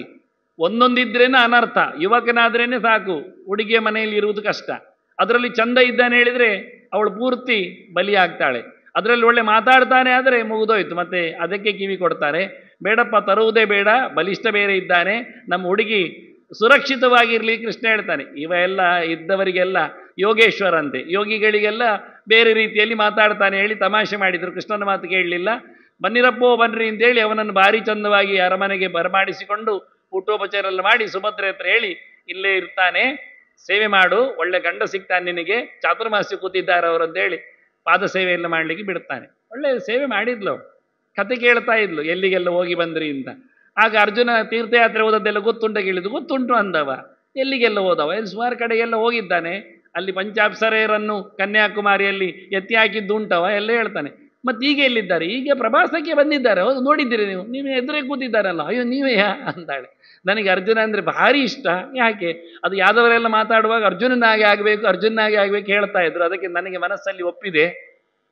ಕೃಷ್ಣನ ತಂಗಿ ಸುಭದ್ರೆ ಒಳ್ಳೆ ಮಾತಾಡ್ತಾಳೆ ಅಂತ ಹೆಸರಂತೆ ಅವಳಿಗೆ, ಸುಭದ್ರಾಂಭದ್ರ ಭಾಷಿಣೀಂ ಅಂತ. ಹಾಗಾದರೆ ಅಂತ ಅಂತಾಳೆ. ಮತ್ತೆ ಅವಳಿಗೆ ಮಾತು ಬರಲಿಲ್ಲ. ಕೃಷ್ಣನ್ ಗೊತ್ತಿತ್ತು ಇವರೆಲ್ಲ ಏನು ಮಾಡಿದ್ದಾರೆ ಅಂದರೆ, ಬಲರಾಮ ಒಂದು ಅನ್ಯಾಯ ಮಾಡಿಬಿಟ್ಟಿದ್ದಾನೆ. ದುರ್ಯೋಧನ ಕಲೀಲಿಕ್ಕೆ ಬಂದಿದ್ದ. ಬಹಳ ಹಿಂದಿನ ಒಂದು ಘಟನೆ, ಸೆಮಂತಕ ಮಣಿಯ ಕತೆ ಅದು. ಕೃಷ್ಣನಿಗೂ ಮತ್ತು ಬಲರಾಮನಿಗೂ ಕೋಪ ಆಗಿತ್ತು ಮಣಿಯ ವಿಷಯದಲ್ಲಿ. ಹಾಗಾಗಿ ಅವನು ನೇಪಾಳಕ್ಕೆ ಹೋಗಿದ್ದ, ಮಿಥಿಲೆಗೆ ಹೋಗಿದ್ದ ಬಲರಾಮ. ಅಲ್ಲಿಗೆ ದುರ್ಯೋಧನ ಹೋಗಿ ಯುದ್ಧ ವಿದ್ಯೆ ಕಲಿತ, ಗದಾವಿದ್ಯೆ. ಮೊದಲಿಗೆ ಹಸ್ತಿನಪುರದಲ್ಲಿದ್ದಾಗ ಕೃಷ್ಣ ಮೂವರನ್ನು ಕರ್ಕೊಂಡು ಹೋಗಿದ್ದ. ಅರ್ಜುನನನ್ನು ತಾನು ಕರೆಯಿಸಿಕೊಂಡು ಬಿಲ್ವಿದ್ಯೆ ಹೇಳಿಕೊಟ್ಟ. ಭೀಮನಿಗೆ ಬಲರಾಮನಿಂದ ಗದಾವಿದ್ಯೆ ಹೇಳಿಸಿಕೊಟ್ಟಿದ್ದ. ಕೃಷ್ಣ ಕಲಿಸುವುದಿಲ್ಲ ಅಂದ. ಕೃಷ್ಣ ಕಲಿಸ್ತೇನೆ ಅಂದರೆ ಭೀಮ ಕಲಿಯುವುದಿಲ್ಲ ಅಂದ. ಯಾಕೆಂದರೆ ಗದಾವಿದ್ಯೆಯಲ್ಲಿ ಹೊಡಿಲಿಕ್ಕಿರ್ತದೆ. ನಾನು ಕೃಷ್ಣನಿಗೆ ಯಾಕೆ ಹೊಡಿಬೇಕು? ಹೊಡೆಯುವುದಿಲ್ಲ ಅಂದವ. ನೀನು ಬೇಕಾದ್ರೆ ಹೊಡೆದು ಕಲಿಸು ಅಂದ. ಅದು ಬೇಡ, ಬಲರಾಮನಿಗಾಗಲಿ ಅಂದು. ಸ್ವಲ್ಪ ಬಲರಾಮನು ಪೆಟ್ಟು ತಿಂದಿದ್ದಾನೆ ಭೀಮನಲ್ಲಿ. ಆವೇಶ ಇಲ್ಲದಿದ್ದಾಗ ಪೆಟ್ಟು ತಿನ್ನುವುದು, ದೇವರ ಆವೇಶ ಇದ್ದಾಗ ಹೇಳಿಕೊಡುವುದು, ಹಾಗೆ ಕ್ರಮ ಇತ್ತು. ಸಹದೇವನಿಗೆ ಉದ್ದವನಿಂದ ನೀತಿಪಾಠ ಆಗಿತ್ತು ಆಗ. ಹೀಗೆ ಬಲರಾಮನಿಂದ ಗದಾವಿದ್ಯೆ ಕಲಿತ ಭೀಮ ಅಂತ ಕೇಳಿಕೊಂಡ ದುರ್ಯೋಧನ ಈಗ ಹೊತ್ತು ಸಮಯ ಚೆನ್ನಾಗಿದೆ ಹೇಳಿ ಮಿಥಿಲೆಗೆ ಓಡಿದ. ಬಲರಾಮನಲ್ಲಿ ಕಲಿತ. ಯಾವೆಲ್ಲ ಪಟ್ಟುಗಳು ಭೀಮನಿಗೆ ಹೇಳಿಕೊಟ್ಟಿದ್ದೆ ತಾನು ಕಲಿಬೇಕು ಭೀಮನಿಗೆ ಹೊಡಿಲಿಕ್ಕೆ ಅಂತ. ಕೊನೆಗೊಂದು ಗುರುದಕ್ಷಿಣೆ ಕೇಳಿದ, ಕೊಟ್ಟದಲ್ಲ. ಎಂಥದ್ದು? ನಿನ್ನ ತಂಗಿಯನ್ನು ಕೊಡು ಅಂದ, ಸುಭದ್ರೆಯನ್ನು. ಆಯ್ತು ಮಾರಾಯ ಅಂದ. ಯಾಕೆ ಕೇಳಿದರೆ, ದುರ್ಯೋಧನ ಹೇಳೋದು, ತಂಗಿ ನನಗೆ ಸಿಕ್ಕಿದ್ರೆ ನಾಳೆ ಏನಾದರೂ ಹೋರಾಟ ಆದರೆ ಪಾಂಡವರ ವಿರುದ್ಧ ದುರ್ಯೋಧನ ಇದ್ದರೆ ಸಾಯಿಸುವುದಿಲ್ಲ ಕೃಷ್ಣ. ಯಾಕೆಂದರೆ ತಂಗಿಯ ಗಂಡ ಬಾವ, ತಂಗಿ ಮತ್ತೆ ವಿಧವೆ ಆಗ್ತಾಳಲ್ಲ. ಹೀಗೊಂದು ಕುತಂತ್ರವನತ್ತು. ಆಯಿತು ಅಂತ ಹಲಾಂಕ ಕೈ ಕೊಟ್ಟಿದ್ದವನಿಗೆ ಇದು ಗೊತ್ತಿತ್ತು ಕೃಷ್ಣನಿಗೆ. ಹಾಗಾಗಿ ಹುಟ್ಟಿನಲ್ಲಿ ಅವರೆಲ್ಲ ಆಚೆ ಹೋದಾಗ ಸುಭದ್ರೆಯನ್ನು ಈಚೆ ಅರ್ಜುನನಿಗೆ ಮದುವೆ ಮಾಡಿಸಿ ತಾನೂ ಇದ್ದು ಇಂದ್ರಾದಿಗಳನ್ನು ಕಳಿಸಿಕೊಟ್ಟಿದ್ದಾನೆ. ಸುಭದ್ರೆ ಚೆಂದಾಗಿ ಅವಳೇ ರಥವನ್ನು, ಕೃಷ್ಣನ ರಥವನ್ನು ಅವಳೇ ಹೊಡಿತಾ, ಕುದುರೆಯನ್ನು ಓಡಿಸ್ತಾ ಅರ್ಜುನ ಕುಳ್ಳಿರಿಸಿಕೊಂಡು ಹೋಗಿದ್ದಾಳೆ. ಕೋಟೆ ಬಾಗಿಲಿನವನು ಬಿಟ್ಟಿದ್ದಾನೆ ಹೋಗಲಿಕ್ಕೆ. ವಿಪೃತು ಯುದ್ಧ ಮಾಡಿದ್ದಾನೆ, ಸ್ವಲ್ಪ ಬಿಟ್ಟಿದ್ದಾನೆ. ಕೊನೆಗೆ ಗೊತ್ತು, ಕೃಷ್ಣ ಹೇಳಿದ್ದಾನೆ. ಮೆಲ್ಲಕ್ಕೆ ಹೋಗಿದ್ದಾನೆ. ಬಲರಾಮನಿಗೆ ಸುದ್ದಿ ಮುಟ್ಟಿದ್ದು, ಸಿಟ್ಟಾಗಿದ್ದಾನೆ. ಸುಭದ್ರ ಹರಣ ಪರ್ವ ಆಯಿತು. ಈಗ ಬಂದ ತಕ್ಷಣ ಹೇಳ್ತಾನೆ, ಸಭೆ ಮಾಡ್ತಾನೆ, ಹೋರಾಟ ಮಾಡಿ ಅರ್ಜುನನಾದ್ರೇನಂತೆ ನಮ್ಮ ಗತ್ತು ಕಮ್ಮಿ ಆಗ್ತದೆ, ನಾವು ಹಿಂದೆ ತರುವುದೇ ಹುಡುಗಿಯನ್ನು, ಇಲ್ಲಾದರೆ ಬಡಿದು ಬರುವುದೇ ಅಂತ ಒಂದಿಷ್ಟು ತುಕಡಿಯ ಜೊತೆಯಲ್ಲಿ ಹೊರಟಿದ್ದಾನೆ. ಆದರೆ ಕೃಷ್ಣನಲ್ಲಿ ಕೇಳಿ ಹೋಗುವ ಅಂತ ಕೃಷ್ಣನಲ್ಲಿ ಕೇಳ್ತಾನೆ. ಕೃಷ್ಣ ಹೇಳ್ತಾನೆ, ನಾನು ಮೊದಲೇ ಹೇಳಲಿಲ್ವಾ ಸಮ ಇಲ್ಲ ಅಂತ? ಹುಡುಗರನ್ನು ಹಾಗೆಲ್ಲ ಹುಡುಗಿಯರ ಮನೆಯಲ್ಲಿ ಕುಳ್ಳಿರಿಸಬಾರದು ಹೇಳಿದ್ದೆ, ನೀವು ಕೇಳಲಿಲ್ಲ, ನನಗೆ ಸರಿ ಇಲ್ಲ ಹೇಳಿದ್ರಿ, ಈಗ ಅನುಭವಿಸಿ. ಎಂತ ಮಾಡೋದು ಕೇಳಿದರು. ಎಂತ ಮಾಡಲಿಕ್ಕಿಲ್ಲ, ಒಳ್ಳೆ ಹುಡುಗ, ನಮಗೂ ಸಂಬಂಧ ಯೋಗ್ಯ, ನಮಗೆ ಮಿತ್ರ, ತಂಗಿ ಮದುವೆ ಆಗಬೇಕು, ಆದ್ದರಿಂದ ಕೊಡುವುದು ಒಳ್ಳೆಯದು. ಅದು ಯಾಕೆ ಎತ್ಕೊಂಡು ಹೋದ್ದಲ್ಲ, ಅನ್ಯಾಯ ಆಗಿದೆಲ್ಲ ಅಂತ. ಆಯಿತು, ಯುದ್ಧ ಮಾಡುವ, ಏನಾಗ್ತದೆ ಕೇಳಿ. ಯುದ್ಧದಲ್ಲಿ ನಾವು ಸೋತೆವ, ಮತ್ತೆ ಯಾವತ್ತೂ ಸಹ ನಮಗೆ ಮರ್ಯಾದೆ ಇಲ್ಲ. ಪಾಂಡವರಲ್ಲಿ ಸೋತಿದ್ದಾರೆ ಯಾದವರು ಅಂತ ಬರ್ತದೆ. ನಮ್ಮದು ಯದುವಂಶ ದೊಡ್ಡದು, ಅವರದ್ದು ಪೂರ್ವಂಶ ಸಣ್ಣದು. ನಾವು ಗೆದ್ದೆವು ಅಂತ ತಿಳ್ಕೊಳ್ಳುವ, ನಾವು ಯಾದವರು ತುಂಬ ಜನ ಇದ್ದೇವೆ, ಗೆದ್ದೆವು, ಹುಡುಗಿ ಅಂತ ಅಂದೆವು, ನಾಳೆ ಯಾರಿಗೆ ಮದುವೆ ಮಾಡೋದು? ಅರ್ಜುನ ಮುಟ್ಟಿದ ಹುಡುಗಿ, ಅವ ಚಾತುರ್ಮಾಸ್ಯ ಕೂತಿದ್ದ, ಎಂತಾಗಿದೆ ಏನೋ ಹೇಳ್ತಾರೆ ಜನ, ಎಂತ ಮಾಡುವ? ಬೇಡ ಮಾರಾಯ, ತಂಗಿಯ ಮರ್ಯಾದೆ ಪ್ರಶ್ನೆ. ಹಾಗಾದರೆ ಹೊರಟಿದ್ದೀರಲ್ಲ, ಹೌದು, ಏನು ಮಾಡುವ? ನಿಲ್ಲಿಸುವುದು ಬೇಡ, ಹೋಗಿ. ಯಾತಕ್ಕೆ? ಉಡುಗೊರೆ ಕೊಟ್ಟು ಬನ್ನಿ ಅಂದ ಕೃಷ್ಣ. ಆಯ್ತು ಒಂದು ಹೇಗೂ ಹೊರಟಾಗಿದೆ. ಅವರು ಗಾಡಿಯಲ್ಲಿ ಆಯುಧವನ್ನು ಇಳಿಸಿದ್ರು, ಉಡುಗೊರೆಯನ್ನು ತುಂಬಿಸಿದ್ರು, ಹೋಗಿ ಕೊಟ್ಟು ಬಂದರು. ಹೀಗೆ ಹರಣ ಪರ್ವ ತರಬೇಕೋ ಬೇಡವೋ ಅಂತ ಯೋಚನೆ ಮಾಡ್ತಾ ಕೊನೆಗೆ ಅವರಿಗೊಂದಿಷ್ಟು ಆಹಾರವನ್ನೇ ಕೊಟ್ಟು ಬಂದಿದ್ದಾರೆ. ಹೋಗ್ತಾ ಗೊಲ್ಲರೆಲ್ಲ ಇದ್ದಾರೆ.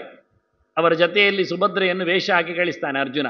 ಗೊಲ್ಲತ್ತಿಯ ವೇಷ ಹಾಕಿ ಕಳಿಸ್ತಾನೆ, ನೀನು ಹೋಗು ಮುಂದಕ್ಕೆ, ನಾನು ಬರುವುದಿಲ್ಲ ಅಂದ. ಅವನದ್ದು ತೀರ್ಥಯಾತ್ರೆ ಮುಗಿದಿದೆ. ಈಗ ಎರಡನ್ನಲ್ಲೇ ಇಟ್ಟು ಬಂದಿದ್ದಾನೆ, ಮೂರನೇದು ತಂದಿದ್ದಾನೆ ಈಗ ಸುಭದ್ರೆಯನ್ನು.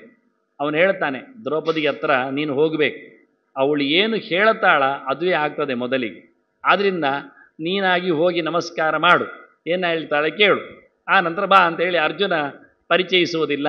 ಹಾಗೆ ಗೊಲ್ಲತೆಯ ವೇಷದಲ್ಲಿ ಗೊಲ್ಲರ ಜತೆಯಲ್ಲಿ ಊರೊಳಗೆ ಕಳಿಸಿ ಸುಭದ್ರೆಯನ್ನು ದ್ರೌಪದಿಯ ಕಾಲ್ಬಡಕ್ಕೆ ಆಗಿಸ್ತಾನೆ. ದ್ರೌಪದಿ ಗೊತ್ತುಂಟವಳಿಗೆ, ಅರ್ಜುನ ಎಲ್ಲಿ ಹೋಗ್ತಾನೆ ನೋಡ್ತಾನೆ ಇದ್ದಾಳೆ, ಎಲ್ಲಿ ಏನಾಯಿತು ಅಂತ. ಹಾಗಾಗಿ ಬಹಳ ಚಂದವಾಗಿ ಈ ಸುಭದ್ರೆ ಬಂದದ್ದು ಗೊತ್ತಿದೆ ಅವಳಿಗೆ. ನಿಸ್ಸಪಸ್ನೋಸ್ತು ತೇಪತಿ ಅಂತ ಆಶೀರ್ವಾದ ಮಾಡ್ತಾಳೆ. ನಿನ್ನ ಗಂಡನಿಗೆ ಇನ್ನೊಂದು ಹುಡುಗಿ ಸಿಗದೇ ಇರಲಿ ಅಂತ ಆಶೀರ್ವಾದ ಮಾಡ್ತಾನೆ. ಹೀಗೆ ಹೋದಲ್ಲೆಲ್ಲ ಮದುವೆ ಮಾಡಿಕೊಂಡು ನಾಳೆ ಮತ್ತೆ ಸುಭದ್ರೆಯೂ ಸಹ ಇನ್ನೊಬ್ಬರಿಗೆ ಆಶೀರ್ವಾದ ಮಾಡುವಾಗಿ ಬರಬಾರದು. ಅವನು ಸಹ ಇನ್ನೊಂದು ಹುಡುಗಿಯನ್ನು ತಂದು ಕೊಡೋದು, ನೀನೊಂದು ಆಶೀರ್ವಾದ ಮಾಡು ಅಂತ. ನಿನಗೆ ಇನ್ನೊಂದು ಹುಡುಗಿ, ನಿನ್ನ ಗಂಡನಿಗೆ ಇನ್ನೊಂದು ಹುಡುಗಿ ಬಾರದಿರಲಿ, ಆ ರೀತಿಯಾಗಿ ಅವನು ಯೋಚನೆ ಮಾಡಿದ್ದಂತೆ. ದ್ರೌಪದಿಯಿಂದ ಚಂದ ಇದ್ದಾಳೆ ಅಂತ ಚಿಂತನೆ ಮಾಡಿದ್ದ. ಅವರವರ ಯೋಗ್ಯತೆ ಅಂತೆ. ಕೃಷ್ಣನ ತಂಗಿ ಮುಂದಕ್ಕೆ ವಂಶವನ್ನು ಬೆಳೆಸಿದ್ದೇ ಕೃಷ್ಣನ ತಂಗಿ. ಅರ್ಜುನ ಇತ್ತ, ಮುಂದೆ ಅಭಿಮನ್ಯು ಹುಡ್ತಾನೆ, ಅಭಿಮನ್ಯುವಿನಿಂದ ಅದೇ ಪರೀಕ್ಷೆಯಿಂದ ಜನಮೇಜಯ, ಅಲ್ಲಿಂದ ವಂಶ, ಭಾರತ ವಂಶ ಬೆಳೆದ ಕ್ರಮ. ಹಾಗಾಗಿ ಅವರು ಕೃಷ್ಣನ ಸಂಕಲ್ಪದಂತೆ ನಡೆದಿದೆ. ಹೀಗೆ ಸುಭದ್ರೆಯ ಪರ್ವ ಚರಿತೆ ಅರಣಾಹಾರ ಪರ್ವ ಆಗಿದೆ. ಮುಂದಕ್ಕೆ ಅರ್ಜುನ ಬಂದಿದ್ದಾನೆ. ಅರ್ಜುನಲ್ಲಿ ಬ್ರಾಹ್ಮಣ ವೇಷದಿಂದ ಕಾಂಡವ ನನಗೆ ಬೇಕು ಕುಡಿಲಿಕ್ಕೆ ಪಡೀಲಿಕ್ಕೆ ಅಂತ ಕೇಳುತ್ತಾನೆ. ಅವನ ಅಜೀರ್ಣ ಆಗಿದೆ ಅಂತೆ. ಹೋಮ ಮಾಡಿ ಮಾಡಿ ಜನ ತುಪ್ಪ ತಿನ್ನಿಸಿ ಅಗ್ನಿ ಹೇಳ್ತಾನೆ, ನನಗೆ ಬೇಸತ್ತು ಹೋಗಿದೆ, ಏನು ಬೇರೆ ಬಗೆಯೇ ಇಲ್ಲ, ಒಂದೇ ತುಪ್ಪ ಕುಡಿಯುವುದು ಅಂತ. ಅದಕ್ಕೆ ಕಾಂಡವ ವನವನ್ನು ಸುಟ್ಟು ಬಿಟ್ರೆ, ಎಲ್ಲ ಸೇರಿ ಸುಟ್ಟಿದ್ರೆ ಒಂದು ಸರ್ತಿ ನಿನಗೆ ಪೂರ್ತಿ ಚೈತನ್ಯ ಬರ್ತದೆ ಅಂತ ಹೇಳಿದ್ದಾರೆ. ಸುಮಾರು ಸರ್ತಿ ಬೆಂಕಿ ಹಿಡಿಲಿಕ್ಕೆ ಹೋಗ್ತಾನೆ, ಆದರೆ ಇಂದ್ರ ಅದನ್ನು ನಂದಿಸ್ತಾನೆ. ಯಾಕೆ, ಇಂದ್ರನ ಮಿತ್ರ ತಕ್ಷಕ ಅಲ್ಲಿ ವಾಸ ಮಾಡಿದ್ದಾನೆ, ಅವನ ಹಿಡಿಯ ಕಾಡದು. ಹಾಗಾಗಿ ಯಾರಿಗೂ ಬಿಡುವುದಿಲ್ಲ. 6-7 ಸರ್ತಿಯಾಗಿದೆ ಈ ಅಗ್ನಿಯ ಕೆಲಸ, ಸಾಹಸ ಆಗದೇ ಇದ್ದಾಗ ಈಗ ಕೃಷ್ಣಾರ್ಜುನರಲ್ಲಿ ಕೇಳಿ ಸಹಾಯದಿಂದ ಬೇಕು ಬಂದಿದ್ದಾನೆ. ಬ್ರಾಹ್ಮಣ ಬೇಡಿದ್ದಾನೆ ಹೇಳಿ ಆಯಿತು ಅಂತ ಹೇಳಿಬಿಟ್ಟ. ಏನು ಕೇಳಿದರೆ ಕಾಂಡವವನ್ನು ಸುಡ್ತೇನೆ ಅಂದ. ನೀನು ಅಗ್ನಿಯ ಸುಡುವ. ಹಾಗೆ ಅರ್ಜುನ ರಕ್ಷಣೆ ಮಾಡಿ ಬಾಣದ ಕೋಟೆ ಕಟ್ಟಿ ಬೆಂಕಿಯ ಆಹುತಿ ಕೊಡ್ತಾನೆ. ತಪ್ಪಿಸಿಕೊಂಡು ಹೋಗ್ತಾನೆ. ಅಲ್ಲಿ ತಕ್ಷಕ ಇರಲಿಲ್ಲ ಅವತ್ತು. ತಕ್ಷಕನ ಮಡದಿ ಇದ್ಲು, ಅಶ್ವಸೇನ ಮಗ ಇದ್ದ. ಮಡದಿ ಅಶ್ವಸೇನನನ್ನು ಬಾಯೊಳಗೆ ಹಾಕ್ಕೊಂಡು ವಿಪರೀತವಾಗಿ ನುಂಗಿಕೊಂಡು ಹಾರಿದ್ಲ ಮೇಲೆ ಕತ್ತರಿಸಿಬಿಟ್ಟ ಅರ್ಜುನ. ಹಾವು ಸತ್ತಿತು, ಹಾವರಾಣಿ. ಆದರೆ ವಿಪರೀತ ನುಂಗಿದ್ರಿಂದ ಅಶ್ವಸೇನನ ಬಾಲ ಕತ್ತರಿ ಹೋಗಿದೆ, ಅದರ ತಲೆ ಕತ್ತರಿಸಿದ್ರಿಂದ ಉಳಿದಿದೆ. ಅಶ್ವಸೇನ ಬದುಕಿ ಉಳಿದ. ಸೀದೋಗಿ ಕರ್ಣನ ಬತ್ತಳಿಕೆಯಲ್ಲಿ ಸೇರ್ತಾನೆ ನಾಗಾಸ್ತ್ರವಾಗಿ, ಅರ್ಜುನನ್ನು ಮುಗಿಸ್ತೇನೆ ಅಂತ. ಮಹಾಯುದ್ಧದ ಪರ್ವದಲ್ಲಿ ಆ ಕಥೆ ಕೇಳೋಣ ನಾವು ಮುಂದಕ್ಕೆ. ಇನ್ನೊಬ್ಬ ಓಡಿದವ ಮಯ, ಅಸುರ, ದೇವತೆಗಳ ಶಿಲ್ಪಿ, ಅಸುರರ ಶಿಲ್ಪಿ. ಮಾಯ ಎನ್ನುವುದು ಏನಿದೆ ಸಾವಿರಾರು ಬಗೆಯದ್ದು, ಅದರ ಅಧಿಪತಿ ಅವ ಮಯಾಸುರ. ಅವ ದಮ್ಮೆ ಹಾಕ್ತಾನೆ, ಬದುಕಿ ಉಳಿ ಅಂತ ಕೃಷ್ಣ ಹೇಳ್ತಾನೆ. ಹಾಗಾಗಿ ಅವನು ಹೋದ. ಏನು ಬೇಕು ಕೇಳ್ತಾನೆ ಮುಂದಕ್ಕೆ ಅವ. ಹಾಗೆ ಮಯ ದರ್ಶನ ಪರ್ವ ಅಂತ ಕಾಂಡವದಾಹ ಪರ್ವದ ನಂತರದ ಅವಾಂತರ ಪರ್ವ, ಕೊನೆಯ ಪರ್ವ ಒಂದು ದೃಷ್ಟಿಯಿಂದ ಆದಿಪರ್ವದಲ್ಲಿ. ಮಯನ ಹತ್ರ ಕೇಳಿದಾಗ ಮಯನ ಹತ್ರ ಹೇಳ್ತಾರೆ, ಅವನು ಒಂದು ಗದೆ ಕೊಡ್ತಾನೆ ಭೀಮಸೇನನಿಗಾಗಿ, ಮತ್ತೊಂದು ಶಂಖ ಕೊಡ್ತಾನೆ ಕೃಷ್ಣನಿಗಾಗಿ, ಮತ್ತೊಂದು ಧರ್ಮರಾಜನಿಗಾಗಿ ಸಭೆ ನಿರ್ಮಾಣ ಮಾಡ್ತಾನೆ. ಅದೇ 2ನೇ ಪರ್ವ ಸಭಾಪರ್ವ ಅಂತ.